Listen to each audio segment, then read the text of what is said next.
Good morning friends.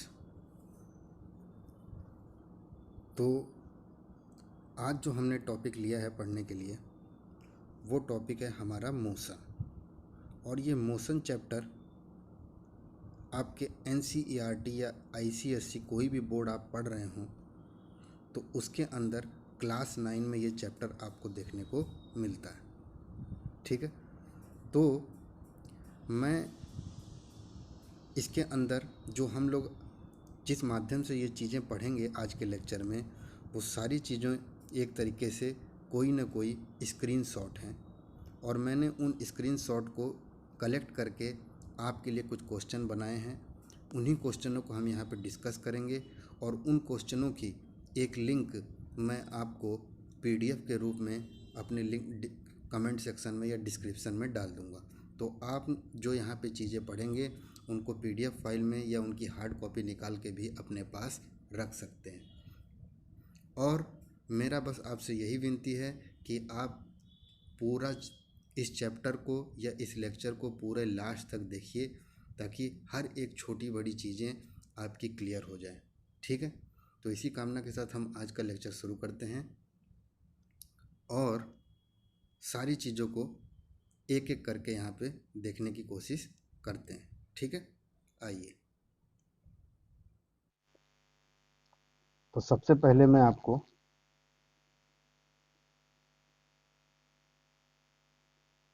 Equation of velocity time relation की तरफ ले जाता हूं। इसके ऊपर आपको सवाल पूछते हैं ये लोग कि तीनों इक्वेशन ऑफ मोशन को आप डिराइव करो। ठीक है, तीनों इक्वेशन ऑफ मोशन को आप डिराइव करो। तो यहाँ पे मैंने ये डेरिवेशन का स्क्रीनशॉट ले रखा है और अब हम इस डेरिवेशन को ध्यान से देखते हैं और समझने की कोशिश करते हैं कि ये क्या कह रहा है। ठीक है, तो सबसे पहले इन्होंने लिखा है कि वेलोसिटी टाइम ग्राफ के लिए आपको एक ग्राफ बनाना होगा और वो ग्राफ किसके बीच में बनेगा, वेलोसिटी और टाइम के बीच में। ठीक है, अब अगर ग्राफ वेलोसिटी और टाइम के बीच में बन रहा है, उसके बाद इन्होंने कहा कि वो वेलोसिटी टाइम ग्राफ आपका यूनिफॉर्म एक्सीलरेशन का होना चाहिए। अब यूनिफॉर्म एक्सीलरेशन मतलब ये होता है कि आपकी equal velocity in equal interval of time cover हो। अगर आपकी कोई गाड़ी सेम वेलोसिटी सेम टाइम में कवर कर रही है इक्वल इंटरवल ऑफ टाइम में, तो इसका मतलब उसका एक्सीलरेशन कैसा है, यूनिफॉर्म एक्सीलरेशन। और यूनिफॉर्म एक्सीलरेशन की खास बात यह है कि इसका ग्राफ वेलोसिटी टाइम ग्राफ हमेशा आपका स्ट्रेट लाइन आता है। दूसरी चीज, वेलोसिटी टाइम ग्राफ का जो स्लोप होता है वो हमें क्या देता है, एक्सीलरेशन। तो यहाँ पे अगर आपसे कोई पूछे कि स्लोप क्या है, तो आप बोलेंगे कि स्लोप मेरा ये वाला है। ठीक है, अगला इन्होंने बोला let the initial velocity be u. अब जब बंदा यहाँ से चलना शुरू हुआ तो उसकी यहाँ पे स्पीड यू थी, और जब वो पॉइंट ए पे था तब उसकी स्पीड यू थी, और जब पॉइंट बी पे पहुंचा तो उसकी स्पीड वी थी। ठीक, इतनी बात मेरे को समझ में आ गई। और उसके बाद इन्होंने बोला the velocity changes at a uniform rate A. अब यूनिफॉर्म रेट ए पे वो चेंज हो रही है, इसका मतलब स्लोप जो है वो एक्सीलरेशन है। यहाँ तक कोई दिक्कत आपको? तो आपको इस डायग्राम में इतनी चीज़ें समझ में आ गई। ठीक है, तो ये जो डायग्राम बना है ये क्या बता रहा है, मैं आपको बताने की कोशिश करता हूँ। ये आपको बोल रहा है कि अगर आपके पास कुछ ये ग्राफ है, ठीक है, आपके पास कुछ ये ग्राफ है और आपको कुछ ऐसे ये चीज़ दी हुई है। ठीक है, अब इसमें इन्होंने, हमें मालूम है कि ये वाई एक्सिस जो है ये आपकी वेलोसिटी को दर्शाता है और ये आपके टाइम को दर्शाता है। इसका मतलब कि वर्टिकल एक्सिस पे जितनी भी चीज़ें होंगी वो वेलोसिटी है, और हॉरिजॉन्टल एक्सिस पे जितनी भी चीज़ें होंगी वो आपका टाइम है। अब हमें जो भी पॉइंट दिख रहे हैं उनके हम एक्स और वाई कोऑर्डिनेट लिख देते हैं। तो जब वो पॉइंट ए पे था, जब वो पॉइंट ए पे था तब उसकी वेलोसिटी क्या थी, यू। तो इसका मतलब उसका वर्टिकल एक्सिस का या वाई एक्सिस का पॉइंट है यू, और हमें मालूम है ये पॉइंट क्या कहलाता है, ओरिजिन। तो इसका मतलब यहाँ पे आपको जीरो जीरो, एक्स एक्सिस भी जीरो और वाई एक्सिस भी जीरो। दूसरा, अगर मैं इस पॉइंट पे आऊँ तो इस पॉइंट पे आप देखेंगे तो आपकी वर्टिकल एक्सिस यू हो गई, लेकिन हॉरिजॉन्टल एक्सिस तो बढ़ी ही नहीं। तो इसका मतलब ये वाला पॉइंट आपका क्या होगा, जीरो और यू। कोई दिक्कत आपको यहाँ तक? अगर मैं इस पॉइंट पे आऊँ, अगर मैं इस पॉइंट पे आऊँ तो इसकी हॉरिजॉन्टल डिस्टेंस कितनी है, टी।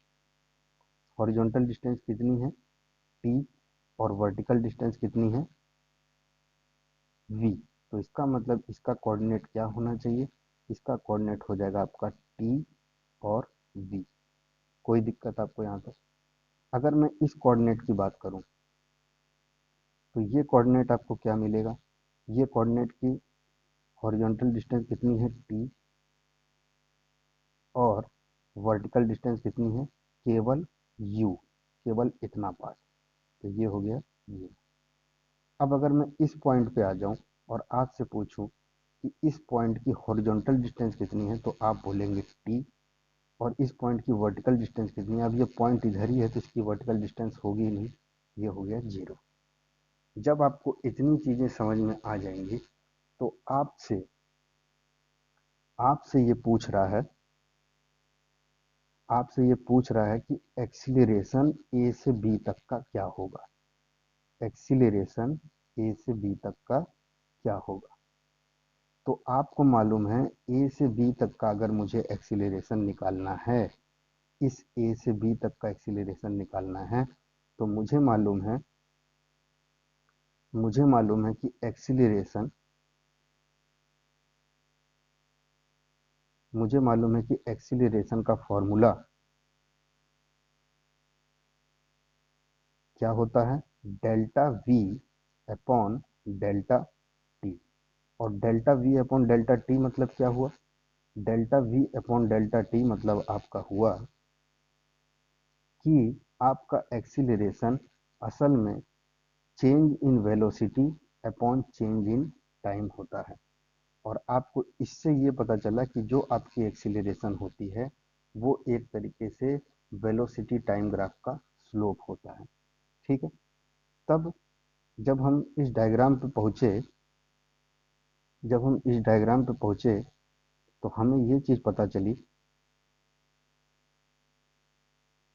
कि हमें ए से बी तक का अगर स्लोप निकालना है तो यहाँ पे हमारी वर्टिकल डिस्टेंस v थी और यहाँ पे हमारी वर्टिकल डिस्टेंस u थी। ठीक है। और यहाँ पे हमारा टाइम जीरो था हॉरिजॉन्टल डिस्टेंस का, और यहाँ पे हमारा टाइम t था। तो इसका मतलब ये हुआ कि आपकी एक्सीलरेशन का vertical minus final minus initial vertical का हो गया, और t माइनस जीरो आपका हॉरिजॉन्टल का। तो इससे आपका पहला जो रिलेशन है वो निकल के आ गया। और वो रिलेशन क्या है, जब आप इसको सॉल्व करेंगे तो v equal to u plus a t आपको मिलेगा। यहाँ तक आपको मेरी बात समझ में आई? तो हमें ये देखने को मिला कि perpendicular distance of B C, ये जो बी सी की डिस्टेंस है आपकी, ये जो आपकी बी सी की डिस्टेंस है, और जो ये बी ई की डिस्टेंस है, एंड बी ई, और बी ई आपका कहाँ है, ये वाला। ठीक है। The perpendicular distance B C and B E are drawn from point B. ठीक है। बी ई को इन्होंने यहाँ जोड़ दिया और बी सी को इन्होंने यहाँ जोड़ दिया। उसके बाद ये बोल रहा है initial velocity is represented by O A. ये जो आपकी लाइन है ओ ए, ये लाइन आपकी क्या कहलाएगी, इनिशियल वेलोसिटी। और आपकी बी सी लाइन, जो ये बी सी लाइन है, बी सी लाइन कौन सी है आपकी, बी सी लाइन आपकी ये वाली है, और ओ ए लाइन आपकी ये वाली है। तो आपको मैंने सारे कोऑर्डिनेट के पॉइंट आपको मैंने बता दिए थे। आप उन कोऑर्डिनेट के पॉइंट पे ध्यान देंगे अगर, तो आपको मिलेगा जो हमने निकाला था। यहाँ पे आपको टी और वी मिला था, और यहाँ पे आपको 0 और u मिला था। तो आपसे जब ये इस पॉइंट से इस पॉइंट तक का जब आपसे स्लोप पूछेगा तो आप स्लोप क्या बताएंगे, v minus u by t. ठीक है, और यही चीज इन्होंने यहाँ पे करी। देखिए, जब भी हमें एक्सीलरेशन निकालना होगा, जब भी हमें एक्सीलरेशन निकालना होगा तब हम बी डी अपॉन टी करेंगे। तो बी डी आपका ये रहा, ठीक है, और टी आपका ये रहा।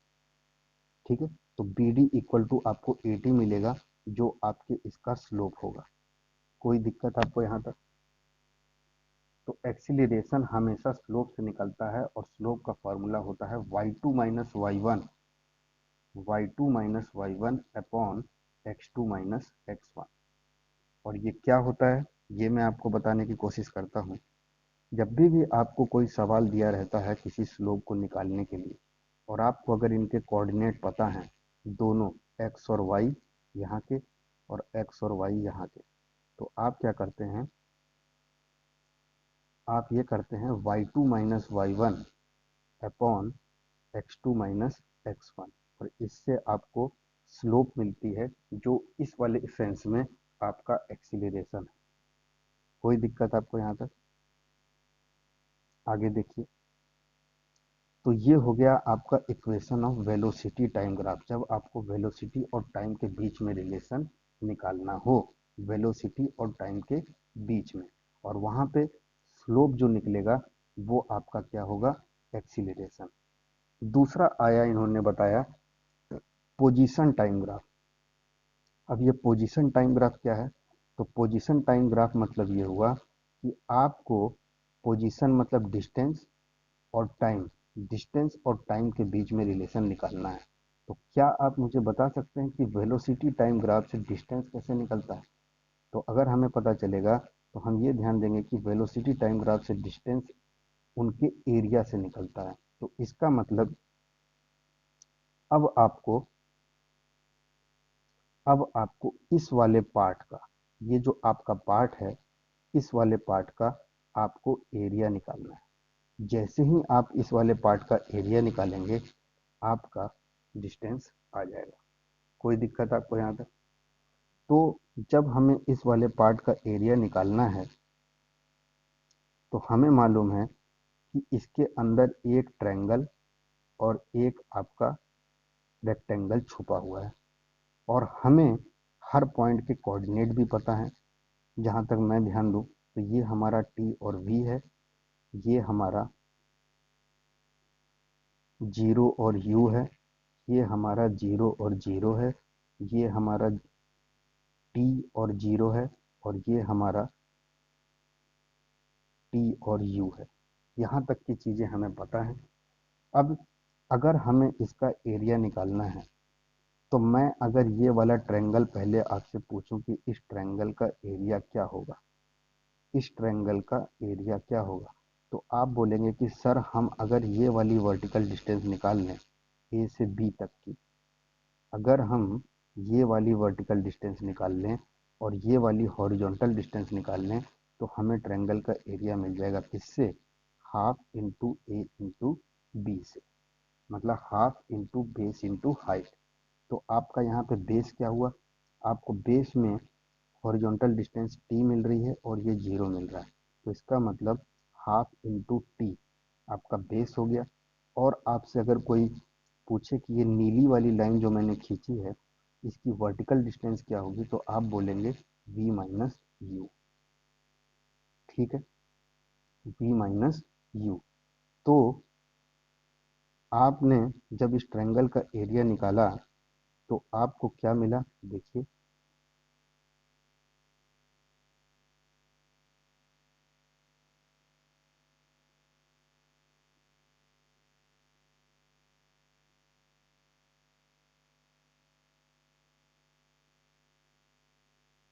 यहाँ पे हमको 0 और u मिला, यहाँ पे हमको t और v मिला, यहाँ पे हमको t और u मिला, यहाँ पे हमको t और 0 मिला, और यहाँ पे हमको 0 और 0 मिला। तो सबसे पहले मैंने आपसे ट्रायंगल का एरिया पूछा, तो ट्रायंगल का एरिया आपने क्या बताया, हाफ इंटू, ये हो गया मेरा टी, ये वाला हॉरिजॉन्टल डिस्टेंस मेरी टी माइनस जीरो मतलब टी, और वर्टिकल डिस्टेंस क्या है वी माइनस यू। ठीक है, यहाँ तक आ गया। और दूसरा, अगर मैं इस वाले का एरिया आपसे पूछूं, तो आपको मालूम है कि लेंथ इंटू ब्रेथ, तो लेंथ हमारी क्या हो गई, T minus zero, horizontal distance के लिए हम लोग लेंथ लेंगे, और वर्टिकल डिस्टेंस के लिए u माइनस जीरो, तो ये हो गया हमारा u। तो आपके सामने half into t into v minus u plus u t आया, जो असल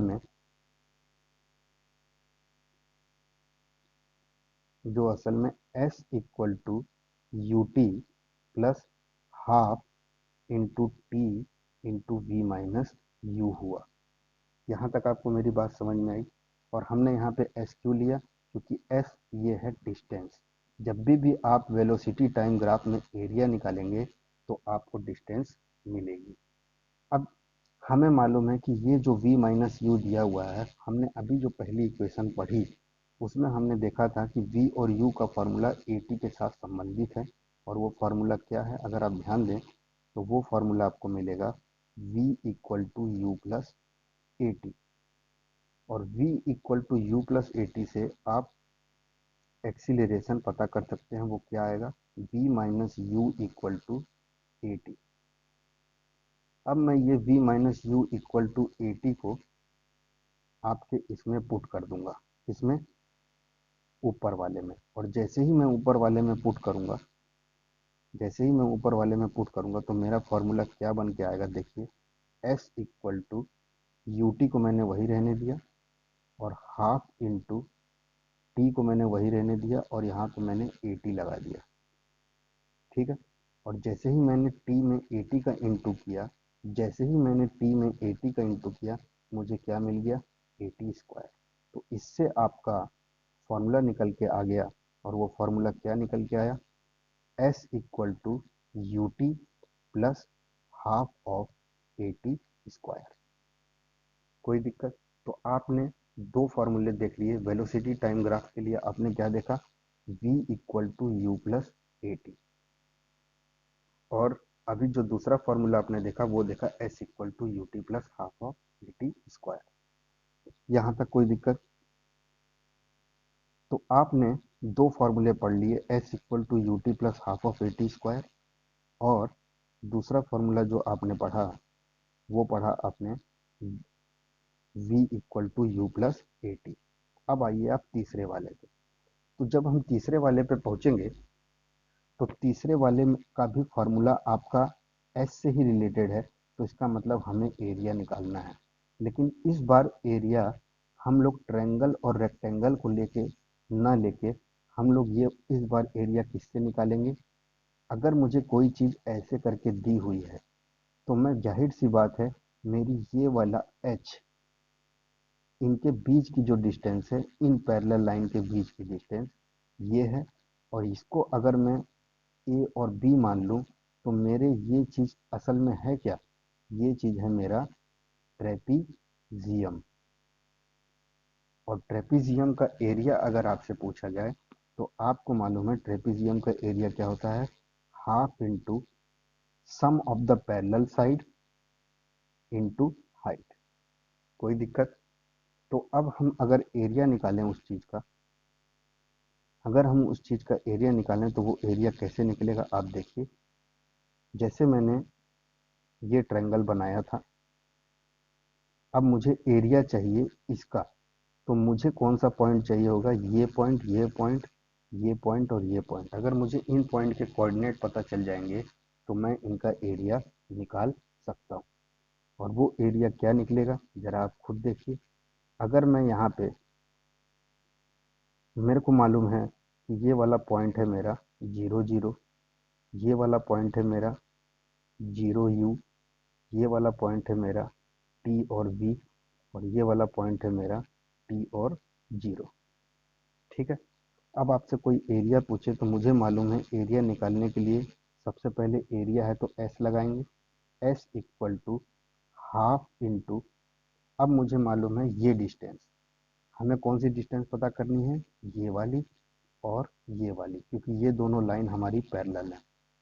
तो इसकी डिस्टेंस क्या हुई, अब वर्टिकल डिस्टेंस है तो u माइनस जीरो क्या हो गया, u प्लस इसकी डिस्टेंस क्या हुई v माइनस जीरो, इसका मतलब क्या हो गया v। अब हाइट निकालनी है हमें, s equal to half u plus v अगर आपको मिल गया, तब आपकी हाइट क्या होनी चाहिए, देखिए s equal to half into u plus v आपको मिला, और अब हमें निकालनी है ये वाली हाइट। तो हाइट के लिए यहाँ पे हमें मालूम है कि हमारा t है और यहाँ पे हमारा जीरो है, हॉरिजॉन्टल पॉइंट की बात कर रहा हूँ। तो t से जीरो आपकी डिस्टेंस कितनी हो गई, t। ठीक, कोई दिक्कत आपको यहाँ तक कोई दिक्कत? तो आपने देखा कि s equal to half u plus v into t आया। ठीक है, अब हमने अभी पढ़ा पीछे कि v equal to u plus a t होता है, हमने अभी पीछे देखा, और हमने ये वाला फॉर्मूला निकाला एरिया ऑफ ट्रेपीजियम से, half into u plus v into t, और v equal to u plus a t होता है। तो मैं t अगर पुट करूं तो मेरे को क्या मिलेगा, v minus u upon a equal to t. और जैसे ही t आपको v minus u upon a मिला, तब इस वाले t को मैं अगर इसमें पुट कर दूंगा तो मुझे क्या मिलेगा, देखिए s equal to half into v plus u into v minus u upon two a. ठीक है, और आपको मालूम है v प्लस यू और v माइनस यू आपका क्या हो जाएगा, v square minus u square. तो आपका फॉर्मूला क्या निकल के आएगा, s equal to half into v square minus u square, और नीचे आपका a। कोई दिक्कत? कोई दिक्कत नहीं। तो ये 2as इधर हो जाएगा, तो आपको फॉर्मूला जो मिल जाएगा वो मिल जाएगा v square minus u square equal to 2as। s हमारा डिस्टेंस है, a हमारा एक्सीलरेशन है, और v और u हमें पता है। ठीक है, तो v square minus u square equal to 2as मिल गया, और ये है आपका equation of third third equation of motion. तो आपके एग्जाम में इन तीनों के ऊपर क्वेश्चन पूछे जाते हैं, और आप अगर बहुत ध्यान से देखेंगे तो पहली इक्वेशन को हम वेलोसिटी टाइम रिलेशन कहते हैं, और दूसरी इक्वेशन को हम लोग पोजीशन टाइम, क्या कहते हैं हम लोग, पोजीशन टाइम। पोजीशन टाइम मतलब डिस्टेंस और टाइम के बीच में आपको रिलेशन बताना है। और तीसरी इक्वेशन जो है आपकी, वो है ये वाली, v square minus u square 2a। और ये किसके बीच में निकली है, पोजीशन और वेलोसिटी, मतलब s और v के बीच में है ये रिलेशन। ठीक है, ये वाला रिलेशन किसके बीच में है, तो ये वाला रिलेशन आपको मिलेगा v और t के बीच में, और ये वाला रिलेशन जो है ये मिलेगा आपको s और t के बीच में। s आपकी डिस्टेंस है और t आपका टाइम। तो आपने देख लिया ये कि कैसे सॉल्व होगा हमारा ये वाला सवाल। ठीक है, अब हम बढ़ते हैं क्वेश्चन की तरफ, और एक एक क्वेश्चन को ध्यान से देखते हैं। ठीक है, तो आपके सामने ये क्वेश्चन बोला जो है, हम इस क्वेश्चन की तरफ बात कर रहे हैं। ए कार फ्रॉम रेस्ट, अगर कोई कार रेस्ट से चल रही है एक्स एक्सिस पे, और उसकी एक्सीलरेशन अगर 5 मीटर पर सेकंड स्क्वायर हो जाए 8 सेकंड में, it then continues with constant velocity, और उसके बाद वो कांस्टेंट वेलोसिटी से आगे की तरफ बढ़ रही है। ठीक है, उसके बाद वो कांस्टेंट वेलोसिटी से आगे की तरफ बढ़ रही है। तो आपको इसमें निकालना है, then what distance will the car cover in 12 second. तो वो 12 सेकेंड में कितना डिस्टेंस कवर करेगी जब वो रेस्ट से शुरू हुई थी। तो इस क्वेश्चन में असल में ये बोला ये है कि 8 सेकेंड तक वो बंदा कांस्टेंट एक्सीलरेशन से चल रहा है। कांस्टेंट एक्सीलरेशन मतलब ये हुआ यूनिफॉर्म एक्सीलरेशन, और यूनिफॉर्म एक्सीलरेशन मतलब ये हुआ कि आपका स्ट्रेट लाइन में equal velocity in equal interval of time चल रहा है, और उसके बाद उसकी वेलोसिटी कांस्टेंट हो जाती है। तो हम अगर बोलें तो असल में देखा जाए तो ए पॉइंट से लेकर बी पॉइंट तक वो यूनिफॉर्म एक्सीलरेशन चला, और उसके बाद 0 से लेके 8 सेकंड के बाद 12 सेकंड तक उसकी जो वेलोसिटी है वो हो गई कांस्टेंट। और कांस्टेंट वेलोसिटी का डायग्राम कैसा होता है? सीधे। कांस्टेंट एक्सीलरेशन का डायग्राम कैसा होता है? स्लो। यहाँ तक आपको मेरी बात समझ में आई? तो हम 0 से लेके 8 सेकंड के बीच में डिस्टेंस निकाल लेंगे, और 8 से लेके 12 सेकंड के बीच में डिस्टेंस निकाल लेंगे। तो कैसे निकाले देखिए ये लोग। आपकी कार पहले रेस्ट पे है, तो इसका मतलब आपकी इनिशियल वेलोसिटी कितनी हुई? 0। एक्सीलरेशन आपको 5 दिया हुआ है, टाइम आपको 8 दिया हुआ है। पहली इक्वेशन ऑफ मोशन आपने लगाई, आपको वेलोसिटी मिल गई। ठीक है, और वेलोसिटी क्या आई? 40 मीटर पर सेकंड। जैसे ही आपको वेलोसिटी मिल गई, तो आपने क्या किया? ए से लेके बी तक का आपने डिस्टेंस निकाल लिया, इससे you t plus half of a t square. और अगर आप इस पर ध्यान देंगे तो ये यहाँ पे इन्होंने टी का प्रयोग क्या किया है? 8। तो इसका मतलब अभी ये कांस्टेंट एक्सीलरेशन के लिए निकाल रहे हैं, इसका मतलब 0 से लेके 8 सेकंड तक के लिए। कोई दिक्कत? तो 0 से लेके 8 सेकंड के लिए s equal to u t plus half of a t square करके इन लोगों ने 160 मीटर निकाल लिया। लेकिन हमें पूरे 12 सेकंड तक का निकालना है, तो उसके बाद इनकी वेलोसिटी कांस्टेंट हो गई। तो आप मुझे ये बताइए कि यहाँ पे इनको 40 मिल गया, शुरुआत इसने 0 मीटर पर सेकंड से करी थी, यहाँ पे 40 मीटर पर सेकंड मिल गया। इसके बाद इसका एक्सीलरेशन या मतलब वेलोसिटी कांस्टेंट हो गई। तो इसका मतलब 8 सेकंड से लेकर 12 सेकंड तक के बीच में इस बंदे की एक्सीलरेशन मतलब वेलोसिटी क्या है? सेम है। तो हम 8 से 12 का अगर डायग्राम देखेंगे और उसमें डिस्टेंस निकालेंगे, तो यहाँ पे 8 है, यहाँ पे आपको 12 है हॉरिजॉन्टल डिस्टेंस, और आपकी वेलोसिटी कितनी है? 40। तो आपने देखा कि 40 और 8 से 12 तक का समय कितना हुआ? 4। तो 40 गुणे 4 करके आपको 160 मिल गया। तो इन्होंने क्वेश्चन में क्या पूछा था? इन्होंने क्वेश्चन में पूछा था कि आपको रेस्ट से 12 सेकंड तक के बीच में कितना डिस्टेंस कवर किया। तो 8 सेकंड तक का डिस्टेंस आपने ऊपर निकाल लिया, और 8 से 12 सेकंड तक का डिस्टेंस आपने यहाँ निकाल लिया। तो आपने दोनों डिस्टेंस को यहाँ पे जोड़ दिया और आपको आंसर मिल गया 320। कोई दिक्कत? इस क्वेश्चन में कोई दिक्कत नहीं? ठीक है, अब आइए आप इस क्वेश्चन की तरफ। इस क्वेश्चन की तरफ आइए। ये क्या कह रहा है? एक ऑब्जेक्ट है, वो यूनिफॉर्म स्पीड से चल रहा है किसी रेडियस आर में।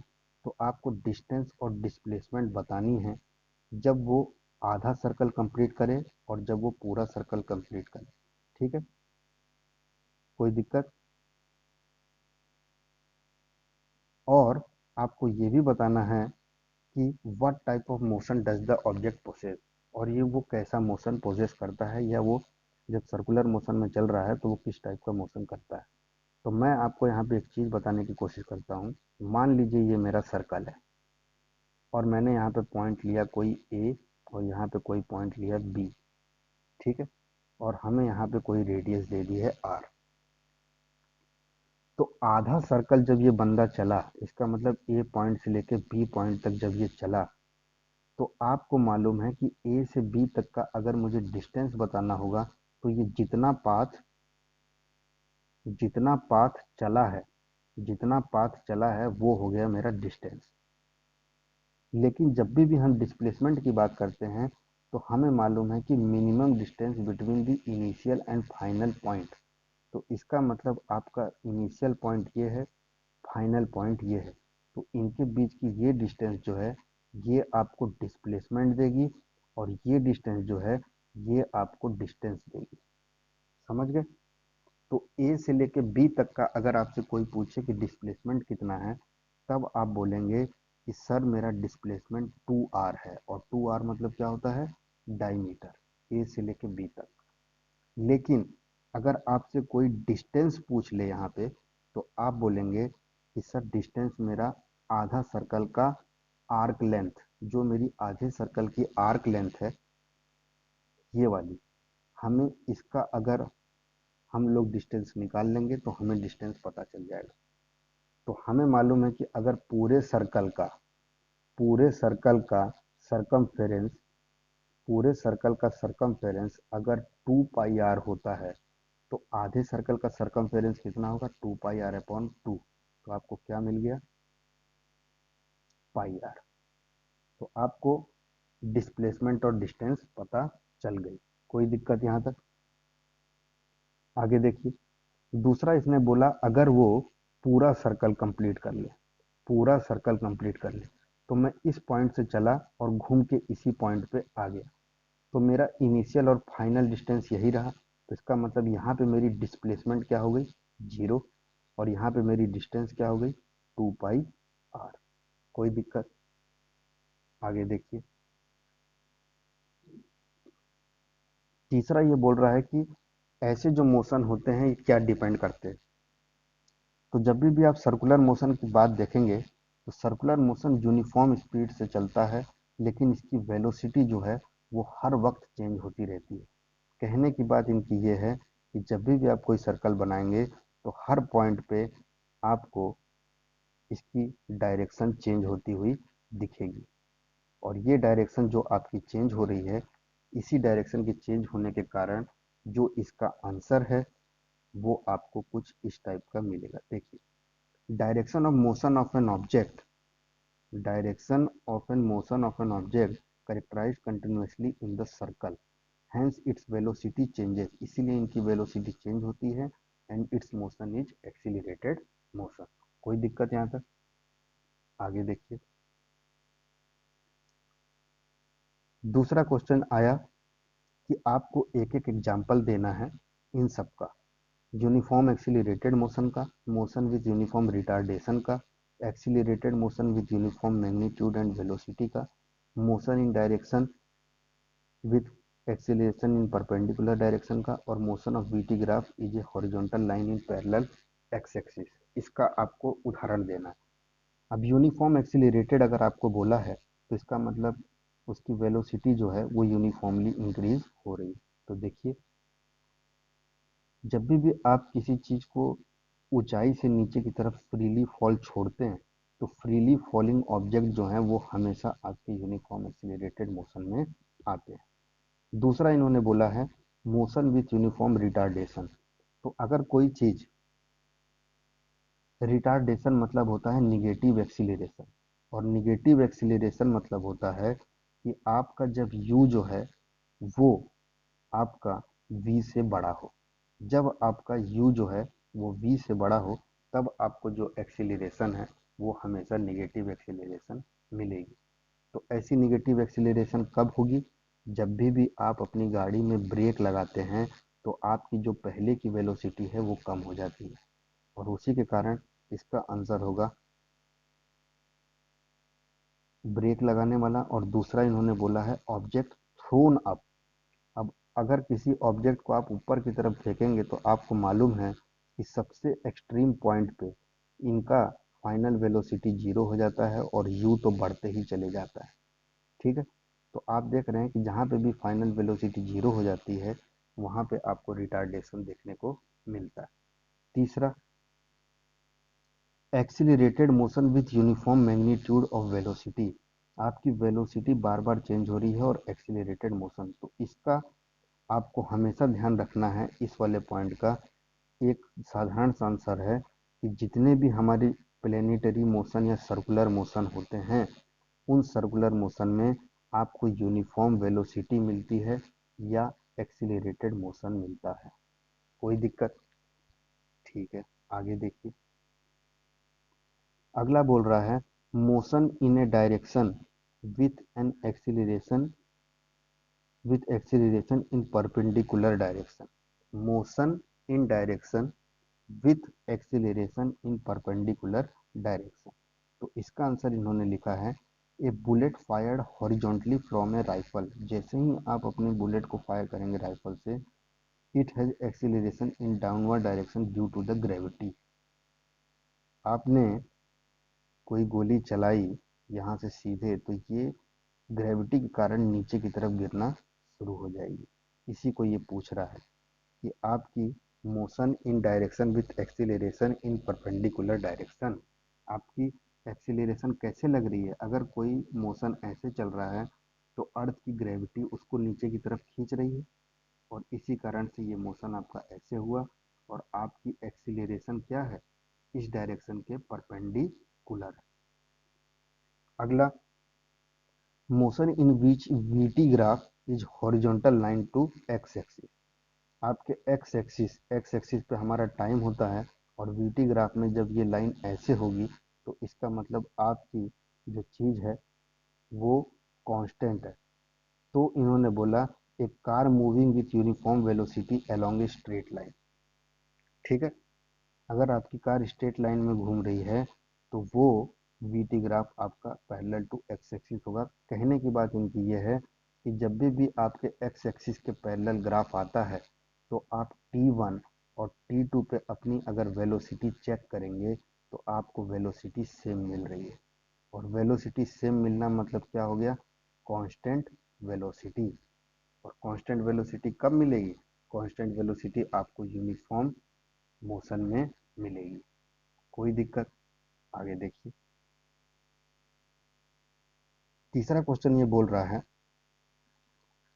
एक ट्रॉली है और ट्रॉली को आपने इंक्लाइन प्लेन पे डाला, उसकी एक्सीलरेशन 2 सेंटीमीटर पर सेकंड स्क्वायर है, और आपको बताना है कि उसकी वेलोसिटी 3 सेकंड के बाद क्या होगी। ठीक है, a trolley while going down an incline plane, तो ये ले ली मैंने इंक्लाइन प्लेन। ठीक है, और हमने यहाँ से ट्रॉली को नीचे की तरफ गिराना शुरू किया।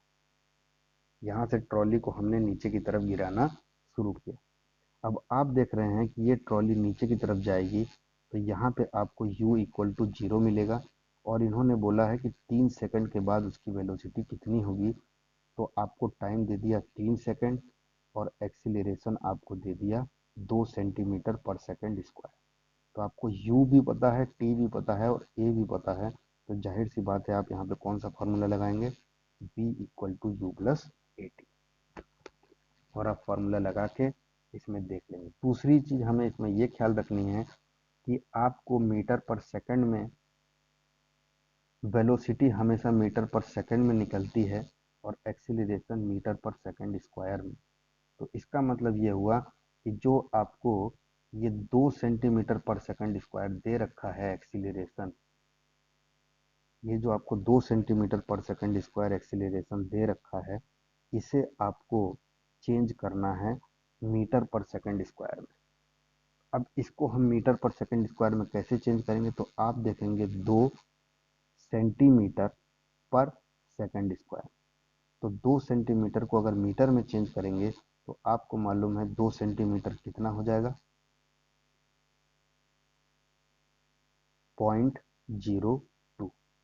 और यहाँ पे मैंने मीटर लगा दिया, नीचे मेरा सेकंड स्क्वायर वही का वही। तो आपको क्या मिल गया, आपको मिल गया 0.02 मीटर पर सेकंड स्क्वायर। और आपने उसी का इस्तेमाल करके यहाँ पे v equal to u t से 0.06 मीटर पर सेकंड निकाल दिया। कोई दिक्कत, आगे देखिए। अब आ रहा है क्वेश्चन ये वाला, इसको आप बहुत ध्यान से समझिए। इन्होंने बोला कि अगर 2 स्टोन को हम ऊपर की तरफ फेंकें, ठीक है, तो और उनकी इनिशियल वेलोसिटी बता दिया u1 और u2 से आपने 2 स्टोन को ऊपर की तरफ फेंका, तो आपको बताना है कि u1 और u2 के बीच का जो रिलेशन है, ठीक है, वो क्या होगा हाइट के रिस्पेक्ट में।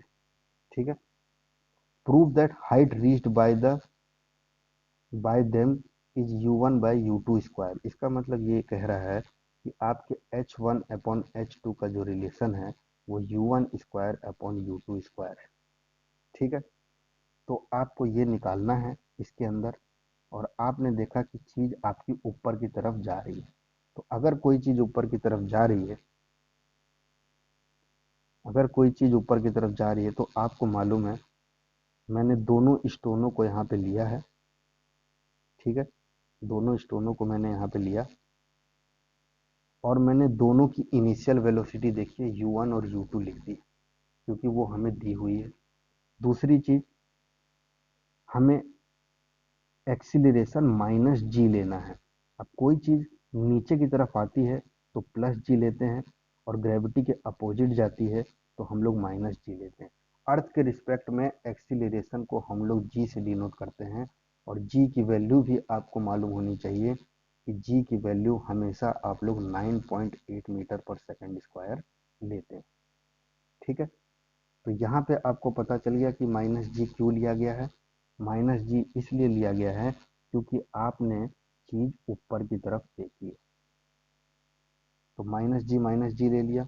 और कोई भी चीज अगर ऊपर की तरफ जा रही है तो उसकी फाइनल जो स्पीड होगी वो जीरो होगी, ये भी मैंने आपको अभी बताया।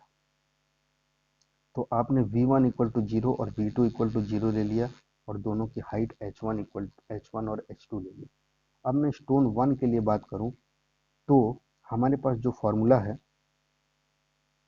हमारे पास जो फॉर्मूला है वो ये कहता है, ध्यान से देखिएगा जो मैं फॉर्मूला आपको बता रहा हूँ, v square equal to u square plus two a s, ये हमें पता है।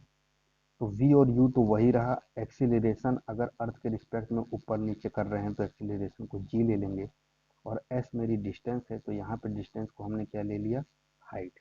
हाइट ही तो आपकी डिस्टेंस होगी, तो आपका फॉर्मूला क्या बन जाएगा, v square equal to u square plus two g h. तो इससे देखिए आपका क्या निकला, v one square equal to u square plus two g h, कोई दिक्कत, और v two square equal to u two square plus two g h. अब अगर हम एच वन निकालें इससे, तो वी वन हमें जीरो दे रखा है, ये माइनस यू स्क्वायर हुआ, और टू जी जो इंटू में है, ध्यान से देखिए ये क्या कह रहा है। इस वाले इक्वेशन को मैं बता रहा हूँ आपको, अगर हम सॉल्व करें तो v इक्वल टू हमें जीरो दे रखा है, और एच वन अगर मैं निकालूं तो ये हो जाएगा minus u one square upon two g. तो यहाँ पे माइनस टू जी लेने का मतलब क्या हुआ, माइनस टू जी लेने का मतलब यही हुआ कि जी आपको क्या दिया हुआ है, माइनस में दिया हुआ है इसकी वैल्यू, क्योंकि हम ऊपर की तरफ देख रहे हैं, तो जीरो से जीरो कट जाएगा और u one square upon two g आ जाएगा। इसी तरीके से दूसरे वाले को सॉल्व करेंगे तो u two square upon two g आ जाएगा। अब इन्होंने दोनों का रेशियो पूछा है आपसे h one upon h two, तो आपको दोनों में टू जी जो है वो कॉमन दिख रहा है, जो कट जाएगा, और आपका इक्वेशन बन के आ जाएगा यू वन स्क्वायर और यू टी स्क्वायर। कोई दिक्कत यहाँ तक? आगे देखिए फिर,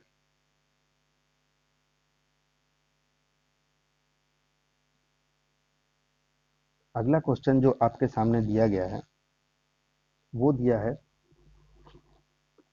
अब्दुल अपनी साइकिल से चलना शुरू किया और आपको एवरेज स्पीड निकालनी है। Abdul while driving to school compute average speed for his trip to be 20 kilometre per hour. उसने अपने स्कूल की तरफ गया तो उसने अपनी एवरेज स्पीड को क्या माना, 20 किलोमीटर प्रति घंटा।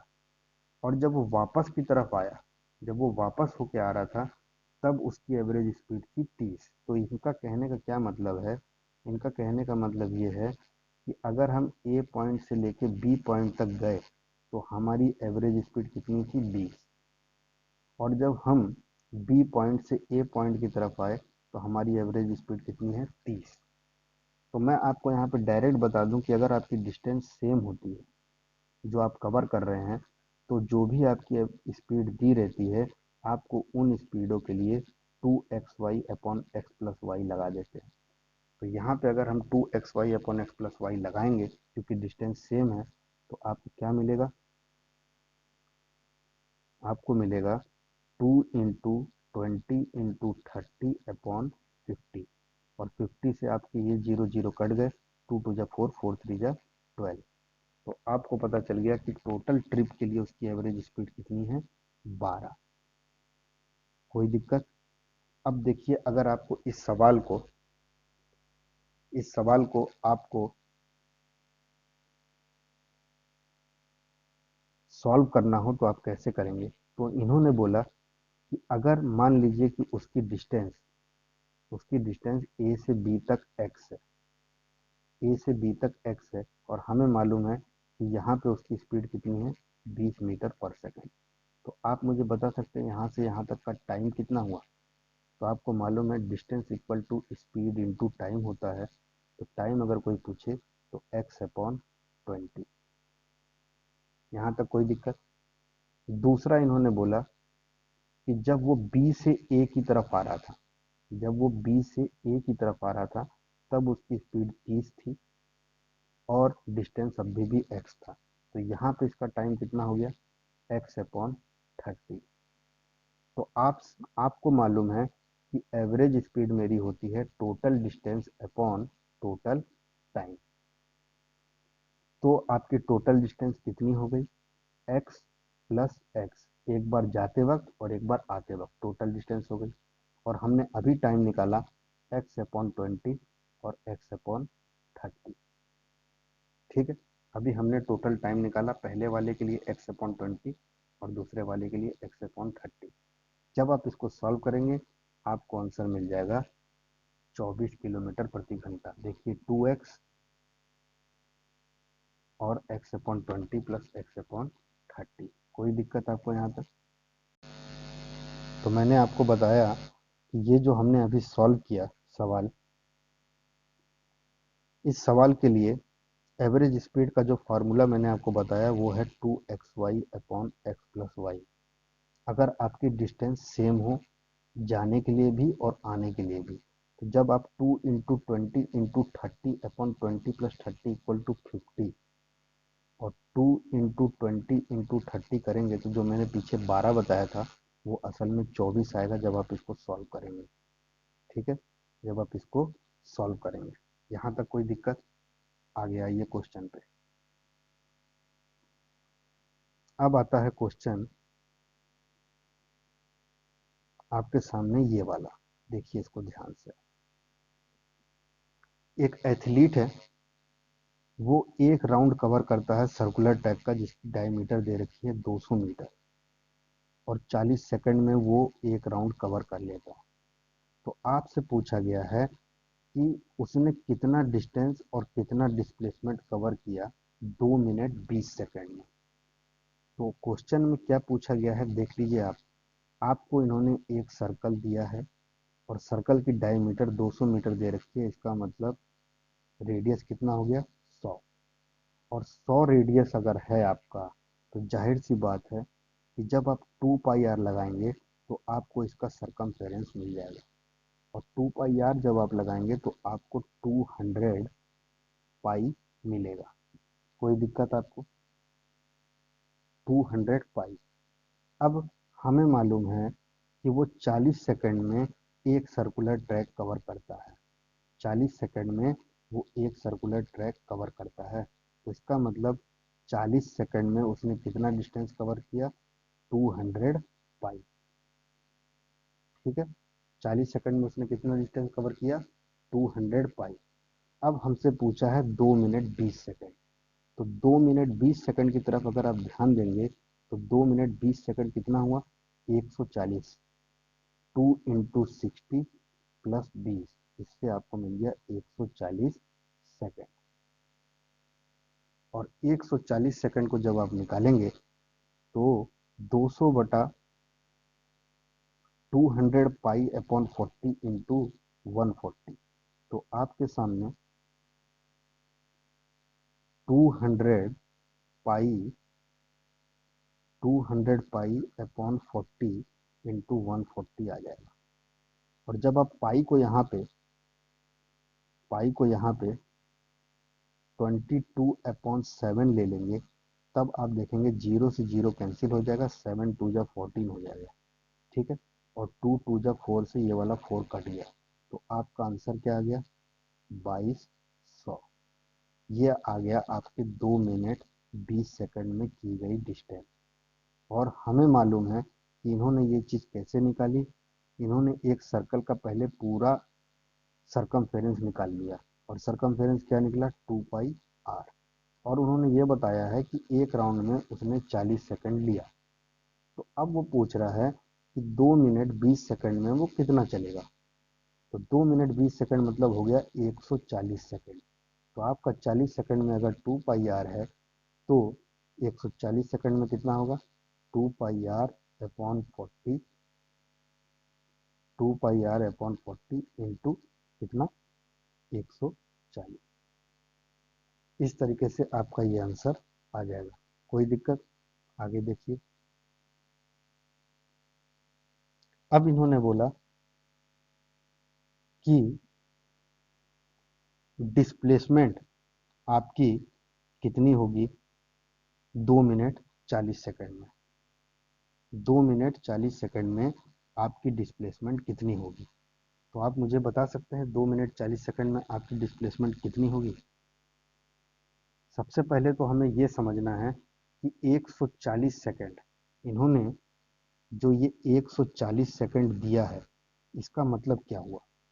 तो आप अगर 40 सेकंड में एक राउंड कंप्लीट किए हैं, 40 सेकंड में आपने एक राउंड कंप्लीट किया है, तो 3 राउंड आपने कितने सेकंड, 120 सेकंड में आपने कितने राउंड कवर कर लिए?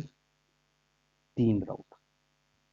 120 सेकंड में आपने कितने राउंड कवर कर लिए? 3 राउंड। आपको मेरी बात समझ में आ रही है मैं क्या कह रहा हूँ? मैं कह रहा हूँ कि अगर ये मेरा सर्कल है और मुझे इन्होंने दे रखा है कि 40 सेकंड में एक राउंड कवर करता है और हमसे पूछा गया है डिस्प्लेसमेंट कितना होगा 140 सेकंड में, जो 2 मिनट 20 सेकंड के बराबर है। तो 140 सेकंड में हमें पता करना है और डिस्प्लेसमेंट पता करनी है। तो डिस्प्लेसमेंट के लिए हमेशा हमें इनिशियल और फाइनल पॉइंट लेना होता है। तो मैंने कोई एक पॉइंट यहाँ पे मान लिया, ठीक है। और मैं देख रहा हूँ कि अगर 40 सेकंड में एक राउंड होता है तो 140 सेकंड में कितने राउंड होंगे, पहले मैं ये देख लेता हूँ। तो 40 में मैंने 3 का गुणा किया और यहाँ पे भी 3 का गुणा किया, तो मुझे ये 120 मिल गया, 120 सेकंड, और ये मिल गया 3 राउंड। दूसरा, अगर मैं इसमें 20 सेकंड का गुणा प्लस और करूँ तो मुझे 140 सेकंड मिल जाएंगे जो मुझे दिया हुआ है। तो अगर 40 सेकंड में एक राउंड कवर करता है तो 20 सेकंड में कितना करेगा? आधा। तो इसका मतलब 3.5 राउंड वो कवर करेगा 140 सेकंड में। अब अगर 140 सेकंड में वो बंदा 3.5 राउंड कवर कर रहा है तो इसका मतलब क्या हुआ? देखिए, ये चला पहला राउंड 1, ये चला दूसरा राउंड 2, ये चला तीसरा राउंड 3, अब चला वो आधा। इसका मतलब यहाँ पे वो पहुंचेगा 3.5 राउंड के बाद। तो आप बताइए यहाँ से यहाँ तक की डिस्टेंस क्या होगी? तो आपको मालूम है डिस्टेंस केवल होगी 2r। और यही चीज़ ये यहाँ पे कहा है कि उसकी डिस्प्लेसमेंट क्या होगी, shortage distance between the initial and final position 2r। कोई दिक्कत? कोई दिक्कत इस चीज़ में?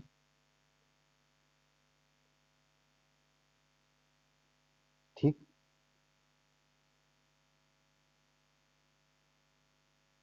आगे आइए आप इस क्वेश्चन पे, जोसफ वाले पे। तो जोसफ बाबू जो हैं वो एक एंड ए से चल रहे हैं बी एंड की तरफ। 300 मीटर की रोड है। यहाँ पे इन्होंने डायग्राम बना रखा है, आपको डायग्राम दिख भी रहा होगा कि ए से बी तक 300 मीटर दिया हुआ है, ठीक है। और ये 300 मीटर कवर करने में उसे 2 मिनट 30 सेकंड लगे, ठीक। उसके बाद वो वापस आया और 100 मीटर चला और बीसी तक, सी तक पहुंच गया। इसका मतलब ए से बी तक वो 300 मीटर चला और बी से सी तक उसने 100 मीटर कवर किया। इसका मतलब ये जो बचा वाला है वो कितना है? 200। यहाँ तक मेरी बात समझ में आई? आगे देखिए। तो ये आपसे पूछ रहा है, और ये जो बी से सी चला है ये 1 मिनट में चला, 1 मिनट में चला है, और ये 2 मिनट 30 सेकंड में, ठीक है। आगे देखिए। तो इन्होंने क्या पूछा है क्वेश्चन? इन्होंने पूछा है क्वेश्चन आपसे कि एवरेज स्पीड निकालो ए से बी की। अगर वो ए से बी जा रहा है तो एवरेज स्पीड कितनी होगी, और ए से सी जा रहा है तो एवरेज स्पीड कितनी होगी। तो मैं इस क्वेश्चन को पूरी तरीके से आपको बताऊंगा नहीं, मैं बस इतना बता देना चाह रहा हूँ कि जब हम ए से बी की तरफ चले तो हमारी डिस्टेंस भी सेम है और डिस्प्लेसमेंट भी सेम। ठीक है, तो डिस्टेंस और डिस्प्लेसमेंट हमारी यहाँ पे सेम आ गई, कोई दिक्कत, ए से बी तक की। तो आपके दोनों से एवरेज स्पीड ए से बी तक की क्या आ जाएगी, देख लीजिए आप। आपने 2 मिनट 30 सेकंड को किस में बदल दिया, 150 सेकंड पूरी चीज सेकंड में बदल दी, क्योंकि मीटर पर सेकंड निकालना है। और उसके बाद जब इन्होंने एवरेज स्पीड निकाली तो total distance upon total time आपको 2 मीटर पर सेकंड मिल गया। और यही ए से बी तक आपकी डिस्प्लेसमेंट भी वही है, क्योंकि आपकी इनिशियल और फाइनल पोजीशन के बीच की जो दूरी है वो 300 ही है जब आप ए से बी चल रहे हैं। ठीक है, तो वो 300 के कारण आपकी टोटल डिस्प्लेसमेंट भी 300 आई और दोनों आपकी एवरेज स्पीड और एवरेज वेलोसिटी ए से बी तक की सेम आई, कोई दिक्कत। दूसरा क्वेश्चन इन्होंने बोला है कि ए से सी, तो आप ध्यान दीजिए, अगर मैं ए से सी तक की बात करूं तो डिस्टेंस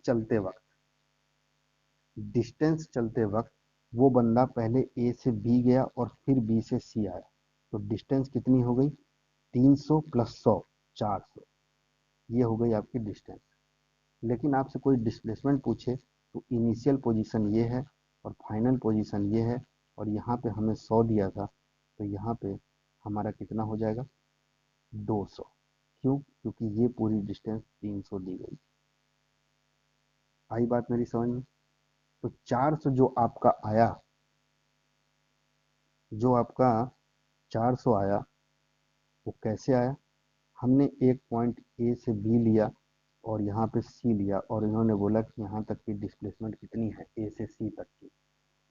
तो डिस्प्लेसमेंट के लिए तो हमने सीधे जो ये 300 दिया था, इसमें से हमने ये 100 घटा दिया और हमें ये वाली चीज़ मिल गई। लेकिन जब हम डिस्टेंस की बात करेंगे तो ये बंदा ए से बी गया मतलब 300, और फिर बी से सी आया मतलब 100, तो इसका मतलब इसने टोटल डिस्टेंस सी तक पहुंचने तक के लिए कितनी कवर की, ए से बी और फिर बी से सी, कोई दिक्कत। तो वही काम इन्होंने यहाँ पे किया, जब ए से सी तक में ये लोग गए तो आपकी डिस्टेंस कितनी है, 400, और टाइम 150 पहले का और 60 बाद का, 210 सेकेंड। ठीक है, कोई दिक्कत। आपकी इस क्वेश्चन का ये पार्ट है, 2 मिनट 30 सेकंड पहले, तो 2 मिनट मतलब कितना हो गया, 120 और 120 और 30, 150, 150 ये और 60 ये 1 मिनट का, तो टोटल सेकंड कितने हो गए आपके पास, 210 सेकंड, उससे आपने निकाल लिया। लेकिन जब आप डिस्प्लेसमेंट की बात करेंगे तो आपको देखिए यहाँ पे डिस्प्लेसमेंट 200 दिख रहा है और डिस्टेंस 400 दिख रही है, और वो किस लिए दिख रही है वो चीज़ आपको समझ में आ रही है। आगे चलें, आगे देखिए।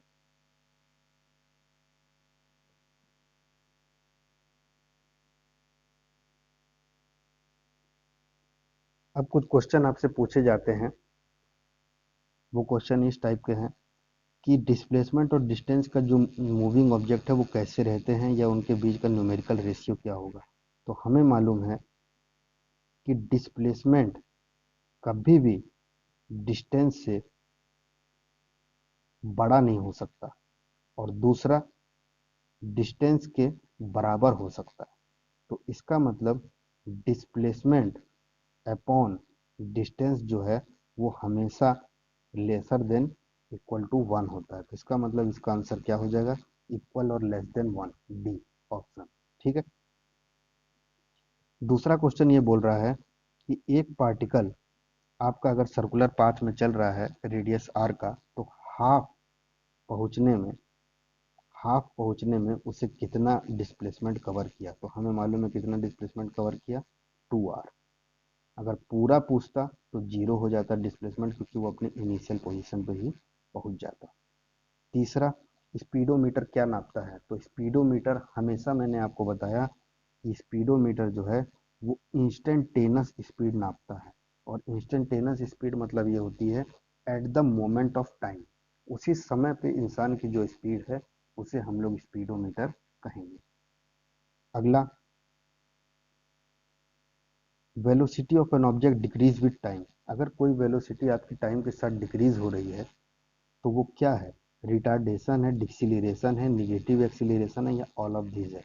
तो आप ध्यान से अगर देखेंगे तो ये तीनों वर्ड का मतलब एक ही है। डेसिलरेशन मतलब भी एक्सिलरेशन घटना, रिटार्डेशन मतलब भी एक्सिलरेशन, और निगेटिव एक्सिलरेशन मतलब भी। तो ये तीनों चीज आपको समझ में आ गई। आगे देखिए, अब इन्होंने बोला है कि अगर आपको ये डिस्टेंस टाइम ग्राफ दिया है और इसके अंदर ये चीज दी गई है, तो आप मुझे बता सकते हैं इसमें से स्लोएस्ट स्पीड किसकी और फास्टेस्ट स्पीड किसकी है? तो मैं दो इंस्टेंट मान लेता हूँ, एक मैंने ये T1 ले लिया और एक T2 ले लिया, ठीक है। और T1 पे जब मैं C का चेक कर रहा हूँ तो ये बंदा कुछ यहाँ पे है, और जब मैं B का चेक कर रहा हूँ तो ये बंदा कुछ यहाँ पे है। मतलब कि इस इंस्टेंट पे C की वेलोसिटी U की वेलोसिटी से ज़्यादा है, ठीक है। दूसरी, जब मैं इस पॉइंट की बात करूँ तो ये भी आपका C से छोटा है। तो आप देख रहे हैं, अगर मैं इस ग्राफ में देखूं तो C की स्पीड सबसे ज़्यादा है और B की स्पीड सबसे कम है। तो D की स्पीड आपकी A से ज़्यादा हुई, A की स्पीड आपकी B से ज़्यादा हुई, और C की स्पीड D से ज़्यादा हुई। यही चीज़ें यहाँ पे बताने की कोशिश कर रहा है और यही ये क्वेश्चन है। कोई दिक्कत? तो आप देख लेंगे ये आंसर क्या है, आपको समझ में आ जाएगा।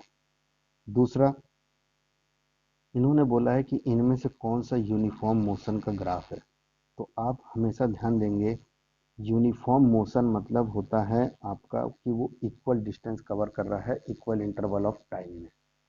तो यहाँ पे जो ए ग्राफ है आपका, ये वाला, ये ग्राफ आपके यूनिफॉर्म मोशन को दर्शाता है। आगे देखिए, अगला क्वेश्चन इन्होंने बोला है कि इन लोगों का एक एक एग्जाम्पल दो इन क्वेश्चन का। और इन्होंने बोला कि an object with an constant acceleration but with zero velocity. अगर कोई ऑब्जेक्ट कांस्टेंट एक्सीलरेशन से चल रहा है लेकिन उसकी वेलोसिटी जीरो है, और वो वेलोसिटी जीरो कब हो सकती है? हमें मालूम है कि वो वेलोसिटी जीरो तभी हो सकती है जब चीज ऊपर की तरफ जा रही हो। तो इन्होंने देखो यहाँ पे साफ साफ लिखा है, when object is thrown vertically upward. जैसे ही वर्टिकली अपवर्ड करेंगे तो हाईएस्ट पॉइंट पे जो आपकी वेलोसिटी होगी वो हमेशा जीरो होगी। कोई दिक्कत? दूसरा, an object moving in certain direction with an acceleration in perpendicular direction. अगर कोई ऑब्जेक्ट किसी डायरेक्शन में जा रहा है और जो एक्सीलरेशन है वो हमेशा परपेंडिकुलर लग रही है, तो वो वाला चीज क्या होगा? तो आपने देखा, जैसे हमने पीछे देखा था कि कोई बुलेट फायर करी गई तो वो एक समय बाद नीचे की तरफ आना शुरू हो जाएगी। एक प्रोजेक्टाइल मोशन बनाती है कोई भी चीज, आपको मालूम है। और वो प्रोजेक्टाइल मोशन केवल ग्रेविटी के कारण बनाती है जो उसे नीचे की तरफ खींच रही है। तो इसका कारण यही हुआ कि जब कोई एरोप्लेन आपकी ऊपर की तरफ उड़ रही है हॉरिजॉन्टल डायरेक्शन में, तो आपकी एक्सीलरेशन ड्यू टू ग्रेविटी हमेशा नीचे की तरफ उसकी लगती है। और वही ये चीज़ यहाँ पे बोल रहा है, an aeroplane flies in a horizontal direction but acceleration due to gravity acts in the downward direction. कोई दिक्कत? आगे देखिए, अब इन्होंने बोला कि वेलोसिटी टाइम ग्राफ आपके मूविंग ऑब्जेक्ट का कैसा होता है। तो आप देखेंगे कि वेलोसिटी टाइम ग्राफ आपके मूविंग ऑब्जेक्ट का कर्व्ड लाइन इन्होंने बोला है। और कर्व्ड लाइन मतलब हो गया कि कुछ इस टाइप की लाइन आ रही है। और कर्व्ड लाइन होना मतलब क्या हो गया? ये चीज़ नॉन यूनिफॉर्म है। और नॉन यूनिफॉर्म को एक वर्ड और कहते हैं, आप समझ लीजिए, वो वर्ड क्या है? वेरिएबल। वेरिएबल मतलब कि चीज़ आपकी धीरे धीरे चेंज कर रही है। कोई दिक्कत? तो इसीलिए आपके इसका आंसर होगा वेरिएबल। आगे इन्होंने बोला है कि वेलोसिटी टाइम ग्राफ का स्लोप क्या दर्शाता है। तो आपको मालूम है कि एक्सीलरेशन दर्शाता है। दूसरा, इन्होंने इस क्वेश्चन में पूछा 90 में कि 3 से 60 सेकंड के बीच में आपकी टोटल डिस्टेंस कितनी कवर होगी। तो आपको मालूम है कि 3 से 7 सेकंड के बीच में ये जो BC दिखा रहा है, आपको बस क्या करना है, इस वाले पार्ट का एरिया निकाल देना है। और इस वाले पार्ट का जब आप एरिया निकालेंगे तो आपको पता चलेगा कि यहाँ पे 3 है, यहाँ पे 7 है हॉरिजॉन्टल, और यहाँ पे वर्टिकल 4 है, और यहाँ पे वर्टिकल 10 है। यहाँ पे हॉरिजॉन्टल कितना है, 7। यहाँ पे हॉरिजॉन्टल कितना है, 3। और ये दोनों तो आपके जीरो ही होंगे, क्योंकि ये दोनों हॉरिजॉन्टल पे है, तो इनकी वर्टिकल पोजीशन जीरो होगी। तो आप देखेंगे कि आपको कुल मिला के ए बी सी डी का एरिया निकालना है। और ए बी सी डी का एरिया कैसे निकलेगा, A B plus C D, ये हो गई आपकी, असल में अगर हम देखें तो ये ए बी सी डी जो है वो ट्रेपीजियम है। और ट्रेपीजियम का एरिया कैसे निकलता है वो मैं आपको पीछे बता दिया हूँ। 3 से 7, 3 से 7 हमारा यहाँ पे ये दिया है, तो इसका मतलब हॉरिजॉन्टल डिस्टेंस कितनी है, 4। तो इसका मतलब ट्रेपीजियम में हमें हाइट पता चल गई 4, h = 4। अब हमें ये वाले की डिस्टेंस पता करनी है। तो अगर मुझे मालूम है कि इस पॉइंट पे मेरी वर्टिकल डिस्टेंस 0 है और इस वाले पॉइंट पे मेरी 4 है, तो मेरा इसकी डिस्टेंस कितनी हो गई, 4। और इस वाले पॉइंट पे मेरी वर्टिकल डिस्टेंस 10 है, तो मेरी इसकी डिस्टेंस कितनी हो गई, 10। तो आपको ये 4 मिल गया और ये 10 मिल गया। तो आपको ए मिल गया 4 और बी मिल गया 10। तो आपका फार्मूला ट्रेपेजियम का क्या होता है, half into sum of the parallel side into height. तो आपको 4 और 4 और 10 मिला, तो देखिए आप इन्होंने हाफ इंटू 4 × 14, 4 और 10 को जोड़ेंगे तो कितना मिलेगा, 14। तो हाफ इंटू 4 × 14 करके आपने आंसर निकाल लिया। कोई दिक्कत। आगे जो क्वेश्चन है, इन्होंने बोला derive the second equation of motion graphically. आपने पीछे जो ग्राफ के ऊपर मैंने जो क्वेश्चन शुरुआत में इस लेक्चर के जो मैंने बताया वो चीज़ है यहाँ पे। दूसरा, स्टेट 3 इक्वेशन ऑफ मोशन। आप तीनों इक्वेशन ऑफ मोशन को बताइए और वेलोसिटी टाइम रिलेशन और पोजीशन टाइम रिलेशन का जो इक्वेशन है उसे लिखिए। ठीक है, तो आपको मालूम है वेलोसिटी टाइम रिलेशन हमने सबसे पहला पढ़ा था, पोजीशन टाइम रिलेशन हमने दूसरा पढ़ा था। ठीक है, और वही चीज़ें यहाँ पे लिखा है, v = ut। First equation is velocity time relation and second equation is position time relation. ठीक है, कोई दिक्कत। और थर्ड जो है वो पोजीशन वेलोसिटी है v और s के बीच में। तो आपने वेलोसिटी टाइम, पोजीशन टाइम, और हमने जो शुरुआत में पढ़ा था अगर आप देखेंगे उसको तो आपको साफ साफ पता चलेगा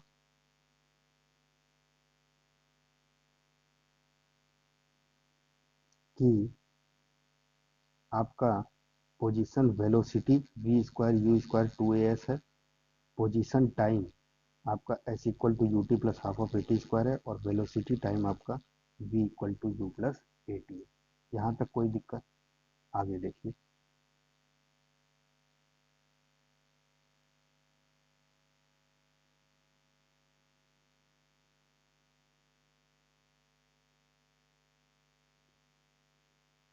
आगे जो हमसे क्वेश्चन पूछा जा रहा है वो पूछ रहा है कि आप यूनिफॉर्म एक्सीलरेशन और नॉन यूनिफॉर्म एक्सीलरेशन का उदाहरण दो।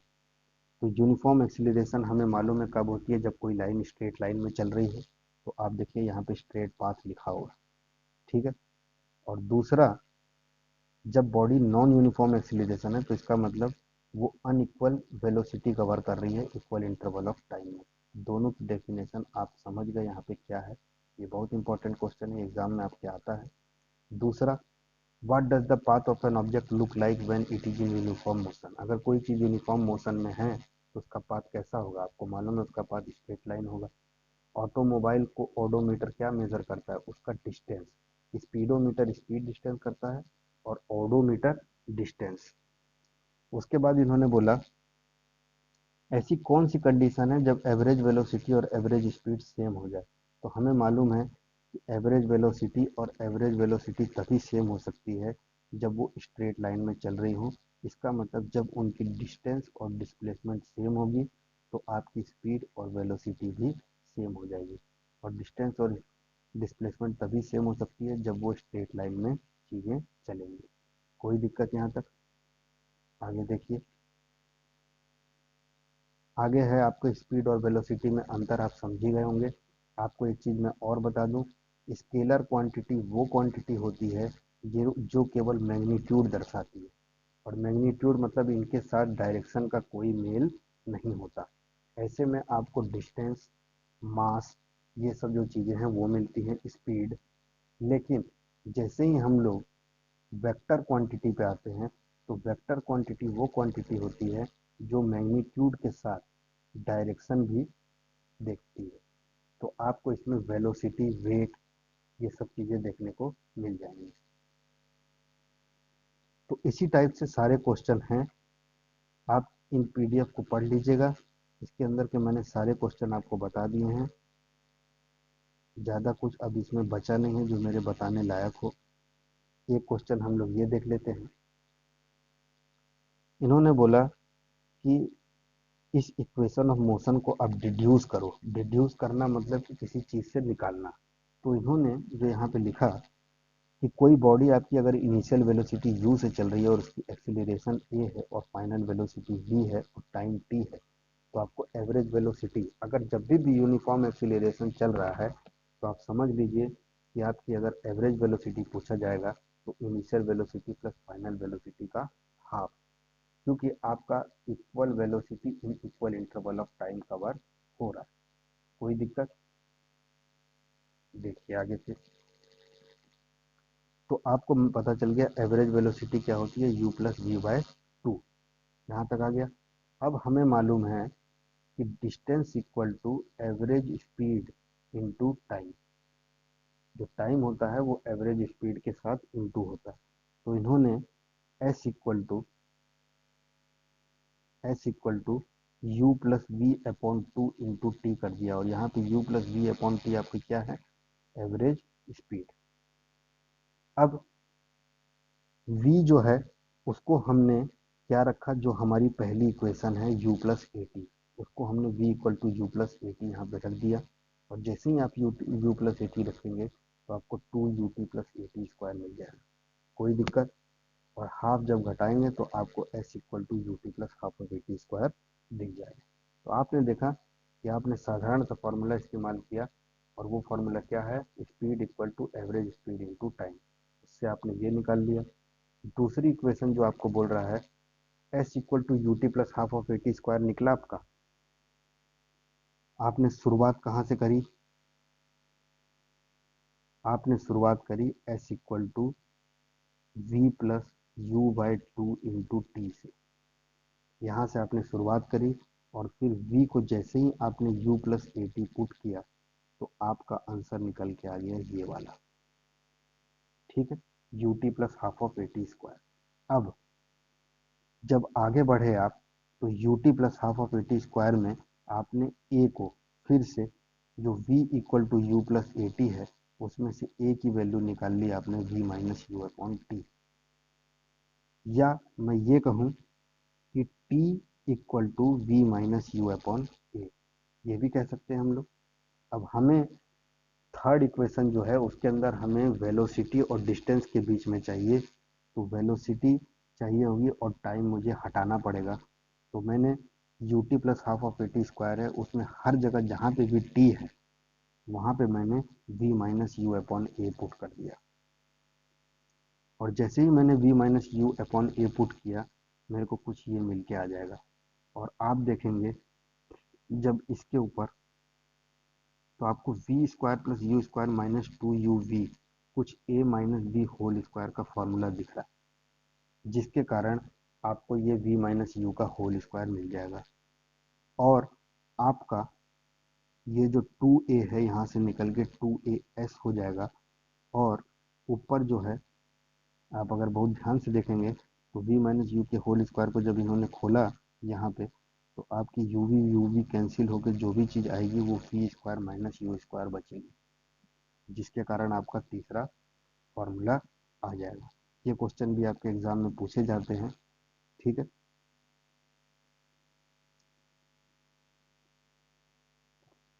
अब आपसे जैसे किसी ने क्वेश्चन पूछा, एक मिनट हैंड की क्लॉक है, वो 10 बजे से लेके 10:30 बजे तक के बीच में कितना डिस्टेंस और कितना डिस्प्लेसमेंट कवर करेगी। तो ये क्वेश्चन भी कुछ वही है। आपको ये वाली डिस्टेंस निकालनी है, तो ये डिस्टेंस कितनी हो गई, पाई आर। और अगर डिस्प्लेसमेंट निकालना हो तो ये डिस्टेंस कितनी हो गई, 2r। और आर आपका क्या है, मिनट हैंड की रेडियस, क्योंकि मिनट हैंड आपका बड़ा होता है। तो इस तरीके से सारी चीज़ें हैं जो आपको समझनी है।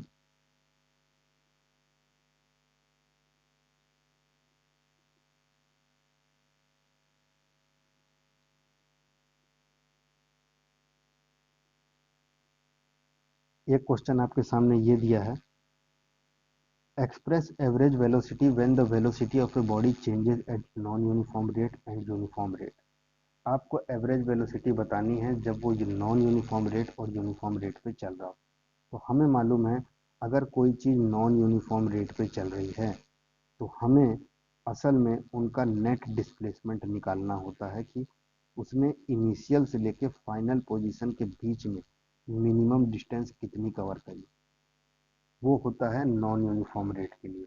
लेकिन जब भी आपका यूनिफॉर्म रेट से कोई चीज़ चलती है तो वहाँ पे एवरेज वेलोसिटी जाहिर सी बात है u+v/2 हो जाती है। यही इस क्वेश्चन का मतलब था। ठीक है। दूसरा आपसे क्वेश्चन पूछा है कि एक एक एग्जाम्पल दो अगर एक्सीलरेशन जो है वो उसी डायरेक्शन में हो और एक्सीलरेशन अगेंस्ट द डायरेक्शन हो। तो अगेंस्ट द डायरेक्शन के लिए मूविंग कार में ब्रेक लगा, डायरेक्शन ऑफ मोशन के लिए मूविंग कार उसी डायरेक्शन में चल रही है या ट्रेन चल रही है स्टेशन की तरफ। और तीसरा इन्होंने बोला है एक्सीलरेशन इज यूनिफॉर्म। तो एक्सीलरेशन यूनिफॉर्म तभी हो सकती है जब आपकी velocity equal velocity in equal interval of time cover करे, या हम ये कहें कि वेलोसिटी कांस्टेंट रेट से चल रही हो। ठीक है, कोई दिक्कत। एक क्वेश्चन आप ये देख लीजिए, if the displacement of an object is proportional to the square of time. इसका मतलब इन्होंने बोला कि अगर आपकी डिस्प्लेसमेंट जो है वो टी स्क्वायर के प्रोपोर्शनल हो तो predict the motion of an object. तो आप मुझे ये बताइए कि आपकी मोशन ऑफ ऑब्जेक्ट कैसे होगी। तो आपने देखा कि s इक्वल टू आपका you t plus half of a t square होता है। और अगर s आपका ए स्क्वायर के डायरेक्टली टी स्क्वायर के डायरेक्टली प्रोपोर्शनल होना है तो आपको इसके अंदर u को जीरो करना होगा। और u जीरो तब होगा जब आपकी बॉडी क्या हो, रेस्ट पे हो। अगर बॉडी आपकी रेस्ट पे है, आप चल नहीं रहे, तो आपकी वेलोसिटी क्या होगी, जीरो होगी। तो इसीलिए आपने u को जीरो किया और आपको पता चल गया कि s is directly proportional to a t square. दूसरी चीज जो मैं आपको बताने जा रहा हूँ, जब आपने you t plus half of a t square लिया और इसमें u इक्वल टू जीरो कर दिया तो आपको s equal to half of a t square आ गया। दूसरा, अगर s is directly proportional to t square होना है तो इसका मतलब एक्सीलरेशन को यहाँ पे कोई कांस्टेंट होना होगा या कोई नंबर होना होगा। तो अगर कोई चीज़ कांस्टेंट है, अगर ए कांस्टेंट है तो the object move with constant और यूनिफॉर्म एक्सीलरेशन। इसका मतलब वो बॉडी कैसी चल रही है, कांस्टेंट एक्सीलरेशन पे चल रही है। कोई दिक्कत यहाँ तक। अगला क्वेश्चन जो मैं आपके सामने ले रहा हूँ वो ये देखिए। इन्होंने बोला कि एक ग्राफ है जिसके अंदर हमें स्पीड पता करनी है शुरुआत के 4 सेकंड की। डिस्टेंस टाइम ग्राफ दिया है, तो इसका मतलब अगर मुझे स्पीड पता करनी होगी तो मुझे इसका स्लोप निकालना होगा।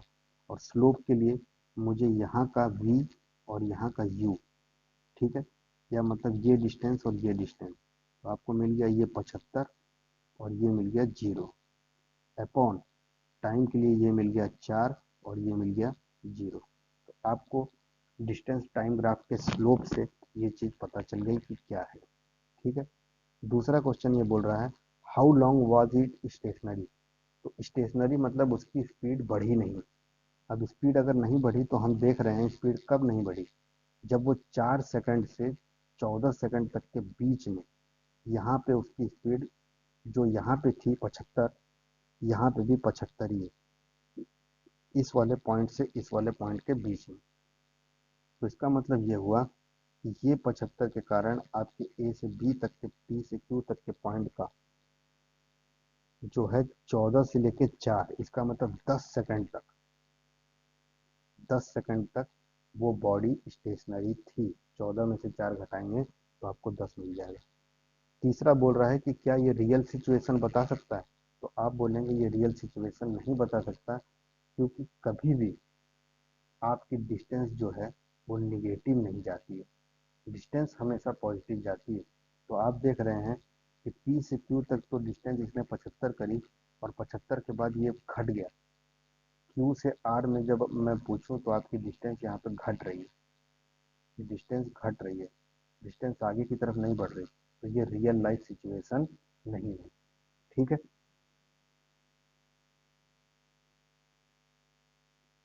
अगला क्वेश्चन इन्होंने बोला, what is the importance of reference point. अगर आपको रेफरेंस पॉइंट की इम्पोर्टेंस क्या है, तो इन्होंने बोला कि रेफरेंस पॉइंट का मतलब यह है कि वो आपको ऑब्जेक्ट की पोजीशन, आप किसी रेफरेंस पॉइंट से ही अपनी ऑब्जेक्ट का रिलेटिविटी बता सकते हैं। अगर मैं कोई चीज़ बोलूं कि कोई चीज़ 5 मीटर दूरी पे है, तो इसका मतलब तो यही हुआ कि किसी एक पॉइंट को आपने रेफरेंस माना होगा जहां से उसकी डिस्टेंस 5 मीटर होगी। तो यही इसकी डेफिनेशन है। Reference point is important because it states the position of object correctly as motion is relative to nature. ठीक है, आई बात मेरे को समझ में आपको। आगे देखिए, ये वाला चीज मैंने आपको बता ही दिया है कि इसमें से कौन तेज है और कौन धीरे है। ठीक है।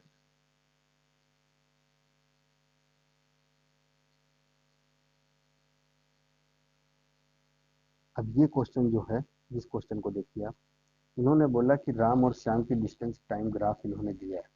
अब हमें इस क्वेश्चन में डिस्टेंस टाइम ग्राफ दिया है और ये सीधे जा रहा है। तो इसका मतलब ये हुआ कि बॉडी आपकी कांस्टेंट वेलोसिटी से चल रही है कि नहीं, कांस्टेंट वेलोसिटी से बॉडी चल रही है या यूनिफॉर्म स्पीड से चल रही है। तो अगर कोई चीज़ कांस्टेंट वेलोसिटी से चल रही है, तो इसका मतलब उसकी एक्सीलरेशन क्या होगी। जब हमारा यू और वी बराबर हो जाएगा, कांस्टेंट वेलोसिटी मतलब यू और वी बराबर होना, इनिशियल वेलोसिटी और फाइनल वेलोसिटी बराबर होना। तो जब हमारा यू और वी बराबर हो जाएगा, इसका मतलब हमारी एक्सीलरेशन क्या होगी, जीरो होगी। तो इसीलिए both Ram and Shyam have zero acceleration as they are moving with constant velocity. कोई दिक्कत यहाँ तक। आगे देखिए, in which condition will the magnitude of displacement be equal to the distance. कब हमारा डिस्प्लेसमेंट और डिस्टेंस बराबर हो सकता है, तो डिस्टेंस और डिस्प्लेसमेंट तभी बराबर हो सकता है जब हम क्या करें, स्ट्रेट लाइन में सफ़र कर रहे हैं, जब हमारी इनिशियल और फाइनल पोजीशन बराबर या सेम जगह पे ना हो। ठीक है, आपको मैंने एक क्वेश्चन ये बताया था, इसको देखिए आप। In uniform acceleration motion speed of body remains same. अगर हम सर्कुलर मोशन में घूम रहे हैं तो हमारी स्पीड तो सेम रहेगी, लेकिन वेलोसिटी हर क्षण बदलती रहेगी। और मैंने अभी बताया वेलोसिटी वेक्टर क्वांटिटी है, इसीलिए उसकी डायरेक्शन हर समय पे बदल रही है। अब वेलोसिटी अगर हर समय पे बदल रही है तो आपकी एक्सीलरेशन बॉडी की होगी। अगर वेलोसिटी बदल रही है तो एक्सीलरेशन होनी ही है। और यही कारण है कि आपके इसका ये असर्शन का ये आंसर है। ठीक है। और क्या क्वेश्चन मैं आपको बताऊं, इन्होंने बोला कि वेलोसिटी टाइम ग्राफ के एरिया से क्या निकलेगा। तो वेलोसिटी टाइम ग्राफ के एरिया से क्या निकलेगा, आपको मालूम है डिस्प्लेसमेंट या डिस्टेंस निकलती है जब भी हम एरिया निकालते हैं। दूसरा इन्होंने बोला कि अगर आपका speed time graph parallel to time axis है तो इसका मतलब क्या है। तो आपको मैंने बताया था कि अगर मेरे T1 और T2 पे जो मेरी वेलोसिटी है वो दोनों की दोनों सेम ही है, तो इसका मतलब आपकी बॉडी क्या है, कांस्टेंट वेलोसिटी से सफ़र कर रही है। या मैं बोलूँ speed of the object is constant, वो बदली नहीं। ठीक है। अगला इन्होंने बोला है, अगर ये स्पीड टाइम ग्राफ का था, अगर डिस्टेंस टाइम ग्राफ आपका कांस्टेंट हो जाए तब आप ध्यान देंगे, तो मैं अगर ये दो पॉइंट लूँ तो मेरी यहाँ पे भी डिस्टेंस और यहाँ पे डिस्टेंस, दोनों समय पे मेरी डिस्टेंस सेम है। तो अगर मेरी डिस्टेंस सेम है तो मैंने चला ही नहीं, और अगर मैं चला ही नहीं तो इसका मतलब मैं कौन सी पोजीशन पे हूँ, मैं मैं कौन सी पोजीशन पे हूँ, मैं रेस्ट पोजीशन पे हूँ।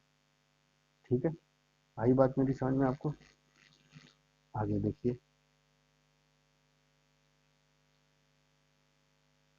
एक क्वेश्चन आपको ये दिया है, ये आपको डायग्राम है, ऊपर ये ग्राफ था, इससे आपको ग्राफ बनाना था।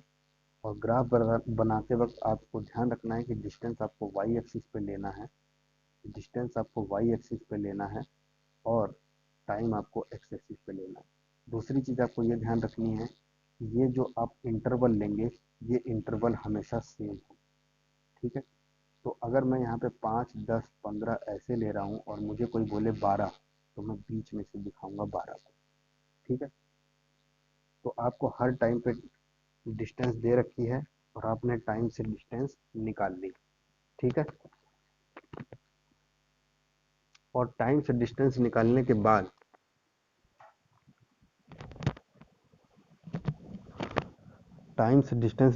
बाद जो क्वेश्चन आया वो क्वेश्चन आया आपके पास ये, when the train travelling at the highest speed, किस समय पे ट्रेन जो है बहुत ज़्यादा तेज़ दौड़ रही है। तो इसका मतलब ट्रेन सबसे ज़्यादा तेज़ वहीं पे दौड़ेगी जहाँ पे स्लोप जो है वो बहुत ही ज़्यादा संकरा हो। तो स्लोप सबसे ज़्यादा संकरा आपको कहाँ पे मिल रहा है, स्लोप सबसे ज़्यादा संकरा आपको कहाँ पे मिल रहा है? तो आप देख रहे हैं 10 से 10:30 के बीच में उसने 25 किलोमीटर डिस्टेंस कवर कर ली। ठीक है, 10 से 10:30 के बीच में उसने 25 किलोमीटर डिस्टेंस कवर कर ली, तो सबसे ज़्यादा स्लोप आपको यहीं पे मिलेगा। इसका मतलब ये वाला पार्ट। आई बात मेरी समझ में आपको? दूसरा क्वेश्चन आपसे पूछा है इसने, what is the average speed of the train. तो अगर इस डायग्राम में आपसे किसी ने एवरेज स्पीड पूछी है तो आपको मालूम है कि एवरेज स्पीड जो होती है आपकी, वो total distance upon total time होती है। तो आप 10 से 11:30 तक के बीच में कितना समय हुआ, 2.5 घंटा हुआ मेरे ख्याल से, 10 से 11 1.5 घंटा, ये हो गया आपका टाइम। और टोटल डिस्टेंस आपको हर एक डिस्टेंस यहाँ पे जोड़नी है, O A plus A B plus B C. ठीक है, तो आपको मिलेगा, देखिए,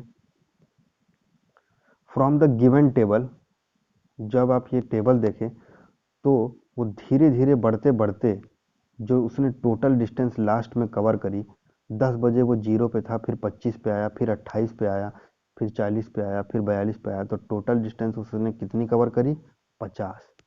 और 10 से 11:30 के बीच में समय कितना लग गया उसको, 1.5 घंटा। तो इन्होंने 50/1.5 घंटा करके आपको 33.33 किलोमीटर आवर दिखा दिया। अगला क्वेश्चन ये बोल रहा है, at what distance does the train slow down, किस समय पे ट्रेन स्लो हुई। तो स्लो वहीं पे हुई जहाँ पे आपका स्लोप थोड़ा धीरे हो जाए। अगर मैं कहना चाहूँ तो ये बंदा जो कह रहा है वो ये कह रहा है, इनमें से सबसे छोटी स्लोप किसकी होगी। तो सबसे कम स्लोप ये है, तो इसका मतलब सबसे कम स्पीड इसकी हुई और सबसे ज़्यादा स्पीड इसकी हुई। ठीक है, तो वही चीज़ यहाँ पे बता रहा है। तो आप देखेंगे सी से डी तक का जो ग्राफ है वो आपको सबसे कम डिस्टेंस देता है। ठीक है, तो इस टाइप से आपसे क्वेश्चन पूछे जाते हैं। एक क्वेश्चन आप ये देख लीजिए, आपको बोला है कि ओ ए कैसा मोशन दर्शा रहा है इस डायग्राम में। अगर ये डायग्राम आप देखेंगे तो इसमें आपको ये ओ ए जो है ये कैसा मोशन दर्शा रहा है। तो आप देखेंगे ओ ए के में ये कांस्टेंट स्पीड से, या इसकी स्पीड यूनिफॉर्म है, तो इसका मतलब ओ ए जो है वो यूनिफॉर्म इसके एक्सीलरेशन दर्शा रहा है। O A is a straight line graph, क्योंकि ये स्ट्रेट लाइन ग्राफ है तो आपकी ओ ए जो है वो यूनिफॉर्म एक्सीलरेशन को दर्शा रहा है। जब भी वेलोसिटी टाइम ग्राफ आपका स्ट्रेट लाइन होगा तो आप समझ लीजिए यूनिफॉर्म एक्सीलरेशन होनी है। दूसरा, ए बी पूछ रहा है, तो आपको मालूम है ए बी आपकी कांस्टेंट लाइन है, तो इसका मतलब ये हुआ कि यहाँ पे आपकी स्पीड कैसी है, ए से बी तक में आपकी स्पीड कांस्टेंट है, तो इसका मतलब आपका v और u यहाँ पे बराबर है। तो इसका मतलब यही हुआ कि आपकी जो एक्सीलरेशन है वो कोई एक्सीलरेशन नहीं होगी, ठीक है, कोई एक्सीलरेशन नहीं होगी। किसके बीच में, ए से बी तक के बीच में। क्यों, क्योंकि आपकी इनिशियल वेलोसिटी u और फाइनल वेलोसिटी v ये दोनों बराबर है। और जब भी आप a equal to v minus u upon t करेंगे, जब v और u बराबर हो जाएगा तो एक्सीलरेशन आपकी जीरो आएगी। अब अगर कोई आपसे b से c तक का पूछे तो आप बोलेंगे b से c तक में ये ग्राफ जो है नीचे की तरफ जा रहा है, तो इसका मतलब रिटार्डेशन हो रहा है। और रिटार्डेशन मतलब यही हुआ कि आपकी u की वैल्यू v से ज़्यादा है। और u की वैल्यू v से ज़्यादा होने का मतलब क्या हुआ कि आपका u पोजीशन ये है और फाइनल पोजीशन v ये है, और इनके बीच में ग्राफ कैसे गिर रहा है, नीचे की तरफ गिर रहा है, ठीक है।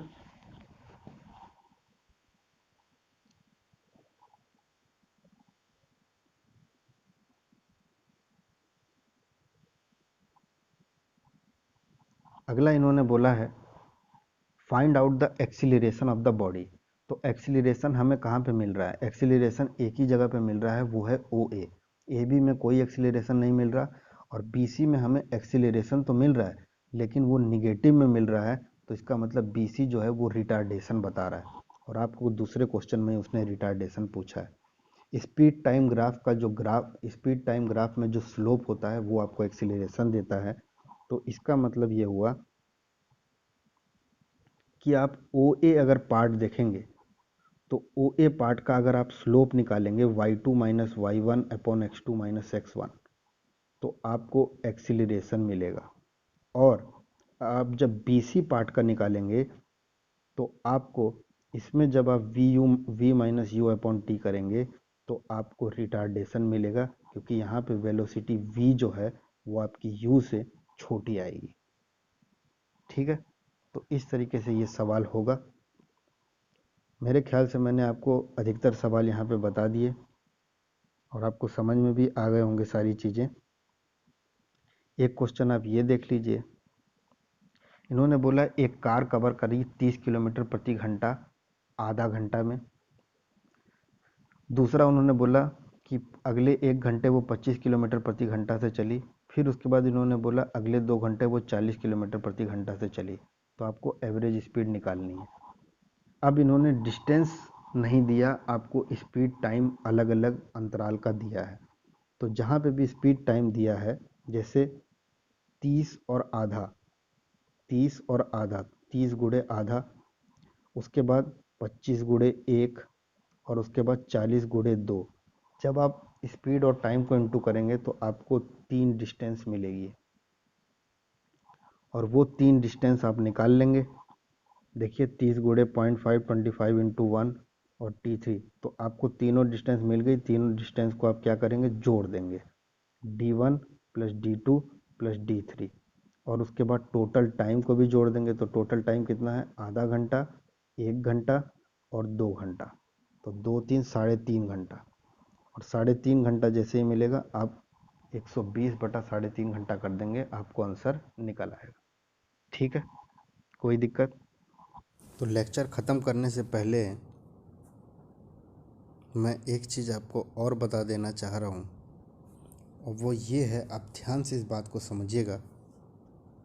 जब भी आपको कांस्टेंट वेलोसिटी कहा जाए, तो ये जो कांस्टेंट वर्ड है इसे आप यूनिफॉर्म की तरीके से ट्रीट करिए।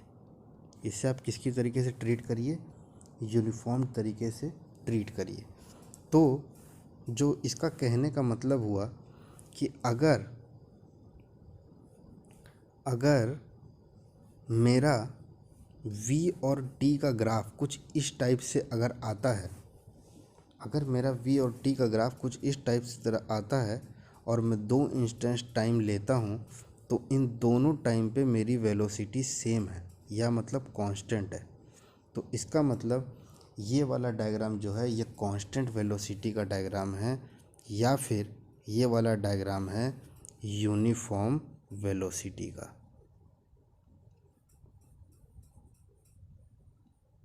ठीक है, यहाँ तक बात समझ में आई। दूसरी चीज़, आपको जब डिस्टेंस और टाइम दिया रहे और कुछ ऐसे करके स्ट्रेट लाइन दी रहे, तो इसका मतलब ये हुआ कि बंदा इक्वल डिस्टेंस कवर कर रहा है इक्वल इंटरवल ऑफ टाइम में। ठीक है, बंदा इक्वल डिस्टेंस कवर कर रहा है इक्वल इंटरवल ऑफ टाइम में।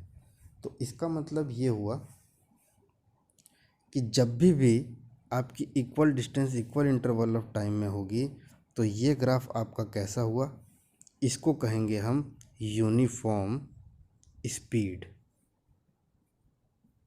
और यूनिफॉर्म स्पीड मतलब कांस्टेंट स्पीड, और कांस्टेंट स्पीड मतलब equal distance in equal interval of time. कोई दिक्कत? तो आपने अभी तक जो दो डायग्राम देखे, उसमें आपने ये देखा कि जब आपको यहाँ पे डी और टी दिया रहे और कुछ ऐसे दिया रहे, तो ये आपकी हो गई यूनिफॉर्म स्पीड। और जब आपको v और t दिया रहे और आपको कुछ ऐसे दिया रहे, तो ये कांस्टेंट वेलोसिटी है। इसका मतलब ये हो गई आपकी यूनिफॉर्म वेलोसिटी। आई बात समझ में मेरे को? मतलब वेलोसिटी कांस्टेंट है यहाँ पे, और यहाँ पे वेलोसिटी यूनिफॉर्म है। और यूनिफॉर्म मतलब आप समझ ही गए होंगे, if an object travel equal distance in equal interval of time then it is an uniform speed. और सबसे लास्ट में जो मैं आपको बताने जा रहा हूँ, वो आप इस पे ध्यान दीजिए। अगर v और t का ग्राफ कुछ इस टाइप से आपको दिखे, d और t का नहीं, v और t का ग्राफ, तो आप देख रहे हैं कि equal velocity in equal interval of time हो रहा है। तो ये ग्राफ किसका हो गया? ये ग्राफ हो गया आपका यूनिफॉर्म एक्सीलरेशन का। ठीक है, कोई दिक्कत आपको यहाँ तक? ये ग्राफ किसका हो गया? यूनिफॉर्म एक्सीलरेशन का। तो आपने तीनों चीज़ समझ ली, और तीनों चीज़ आपने क्या समझी? तीनों चीज़ आपने ये समझी कि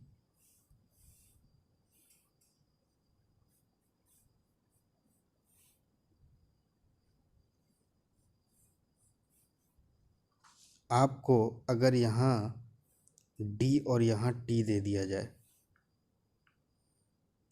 यहाँ v और यहाँ t दे दिया जाए, और यहाँ v और यहाँ t दे दिया जाए, और आपसे पूछे कि यूनिफॉर्म एक्सीलरेशन, यूनिफॉर्म स्पीड और यूनिफॉर्म वेलोसिटी का आप मुझे बताइए क्या है, तो d और t आपकी ये हो गई यूनिफॉर्म स्पीड, v और t ये हो गई आपकी यूनिफॉर्म एक्सीलरेशन, और v और t आपकी कांस्टेंट है, तो कांस्टेंट वेलोसिटी क्या हो गई? Uniform velocity. यहाँ तक आपको मेरी बात समझ में आई? आगे देखिए। तो आपने देखा, जब आपको यूनिफॉर्म वेलोसिटी कहेगा, ध्यान से मेरी बात समझने की कोशिश करिए, तो आपका ग्राफ कुछ इस टाइप से आएगा। जब आपको यूनिफॉर्म एक्सीलरेशन कहेगा, तब आपका ग्राफ कुछ इस टाइप से आएगा। और जब आपको यूनिफॉर्म स्पीड कहेगा, तब यहाँ पे आप डिस्टेंस और टाइम के बीच में ग्राफ कुछ इस टाइप से लगाते हैं। तो आप मुझे ज़रा कुछ चीज़ बताने की कोशिश करिए। जैसे मेरे पास ये इक्वेशन है, s equal to u plus a t, v equal to u plus a t, v square minus u square equal to 2as, और s equal to u t plus half of a t square. ये आपको दिया हुआ है, और आपसे बोला गया है object is moving with uniform velocity. ठीक है, आपका ऑब्जेक्ट जो है वो यूनिफॉर्म वेलोसिटी से चल रहा है। अब आपके दिमाग में उन्होंने बोला है कि जो भी ऊपर आपने इक्वेशन लिखी है उसमें अगर वो चीज़ यूनिफॉर्म वेलोसिटी से चल रही हो तो उसका फार्मूला क्या होगा या वो किस चीज़ में डिड्यूस हो जाएंगे, वो इक्वेशन ऑफ मोशन। तो आपको मालूम है यूनिफॉर्म वेलोसिटी मतलब हुआ कि आपके v और t का ग्राफ कुछ इस टाइप से हुआ, ठीक है। और हमने जो वो ऊपर इक्वेशन निकाली है, वो जो इक्वेशन मैंने बताई थी वो आपकी यूनिफॉर्म एक्सीलरेटेड मोशन की इक्वेशन थी। तो अगर यूनिफॉर्म वेलोसिटी के लिए वो वाली इक्वेशन ऑफ मोशन को डिड्यूस करना हो तो आपको यहाँ पे, अगर मैं इस इंस्टेंट की बात करूँ और इस इंस्टेंट की बात करूँ तो दोनों समय पे मेरी जो स्पीड है वो सेम है। और अगर मेरी स्पीड इस पॉइंट पे और इस पॉइंट पे इस टाइम के रिस्पेक्ट में दोनों जगह पे मेरी स्पीड v ही आ रही है, तो इसका मतलब मेरी v और u जो है वो बराबर है, या मेरा v और u चेंज नहीं हुआ। तो अगर मेरा v इक्वल टू u है यूनिफॉर्म वेलोसिटी में, ठीक है, या कांस्टेंट वेलोसिटी में, तब आपकी एक्सीलरेशन जो होती है v minus u upon T, वो यहाँ पे अगर v और u बराबर है तो a इक्वल टू 0 आ जाता है। तो जब भी यूनिफॉर्म वेलोसिटी दी रहेगी तो वहाँ पे आपको हमेशा ध्यान रखना है कि आपका a इक्वल टू क्या होगा, 0। ये किसकी कंडीशन है, यूनिफॉर्म वेलोसिटी की। कोई दिक्कत यहाँ तक? तो जो हमें समझ में आया वो ये आया कि आपकी जो इक्वेशन है s equal to u plus a t, अगर इसमें मैं v equal to u plus a t, अगर इसको मैं यूनिफॉर्म वेलोसिटी चेंज के लिए देखूं तो मेरा a इक्वल टू 0 हो जाएगा और मेरा v इक्वल टू यू आएगा। कोई दिक्कत? दूसरे पे आइए आप। दूसरी जो मेरी इक्वेशन है वो है s equal to u t plus half of a t square. अगर a इक्वल टू 0 हो गया तो s equal to u t हो गया। ये इक्वेशन है मेरी यूनिफॉर्म वेलोसिटी के लिए जब मैं निकालूंगा। और जो हमने इक्वेशनें निकाली हैं वो हमने निकाली हैं यूनिफॉर्म एक्सीलरेटेड मोशन के लिए, ठीक है। तीसरी कंडीशन देखिए। तीसरी कंडीशन जो है आपके पास v square equal to u square plus 2as। और जब आप इसको देखेंगे तो इसमें a इक्वल टू 0 करेंगे तो आपको v square equal to u square मिल जाएगा, जिसका मतलब हो गया v इक्वल टू यू। और यही हमने अभी ऊपर ग्राफ में देखा। क्या देखा हमने ग्राफ में कि जब भी आपकी वेलोसिटी और टाइम ग्राफ कुछ इस टाइप से होगा तब आपको v इक्वल टू यू मिलेगा। आई बात मेरी समझ में? तो ये एक चीज़ छूट गई थी जो आपने यहाँ पे देख ली। तो आपने सारी चीज़ें यहाँ पे समझ ली। और हमने जो ये एक टॉपिक बचा था यूनिफॉर्म वेलोसिटी वाला, जिससे मोशन को डिड्यूस करना था तीनों इक्वेशन ऑफ मोशन को, वो भी हमने क्लियर कर लिया। और मैं इससे ज़्यादा, मेरे हिसाब से आपको कुछ और चीज़ें समझने की ज़रूरत नहीं है। आप हायर स्टडीज़ में जाएंगे तब आपको और चीज़ें देखने को मिलेंगी।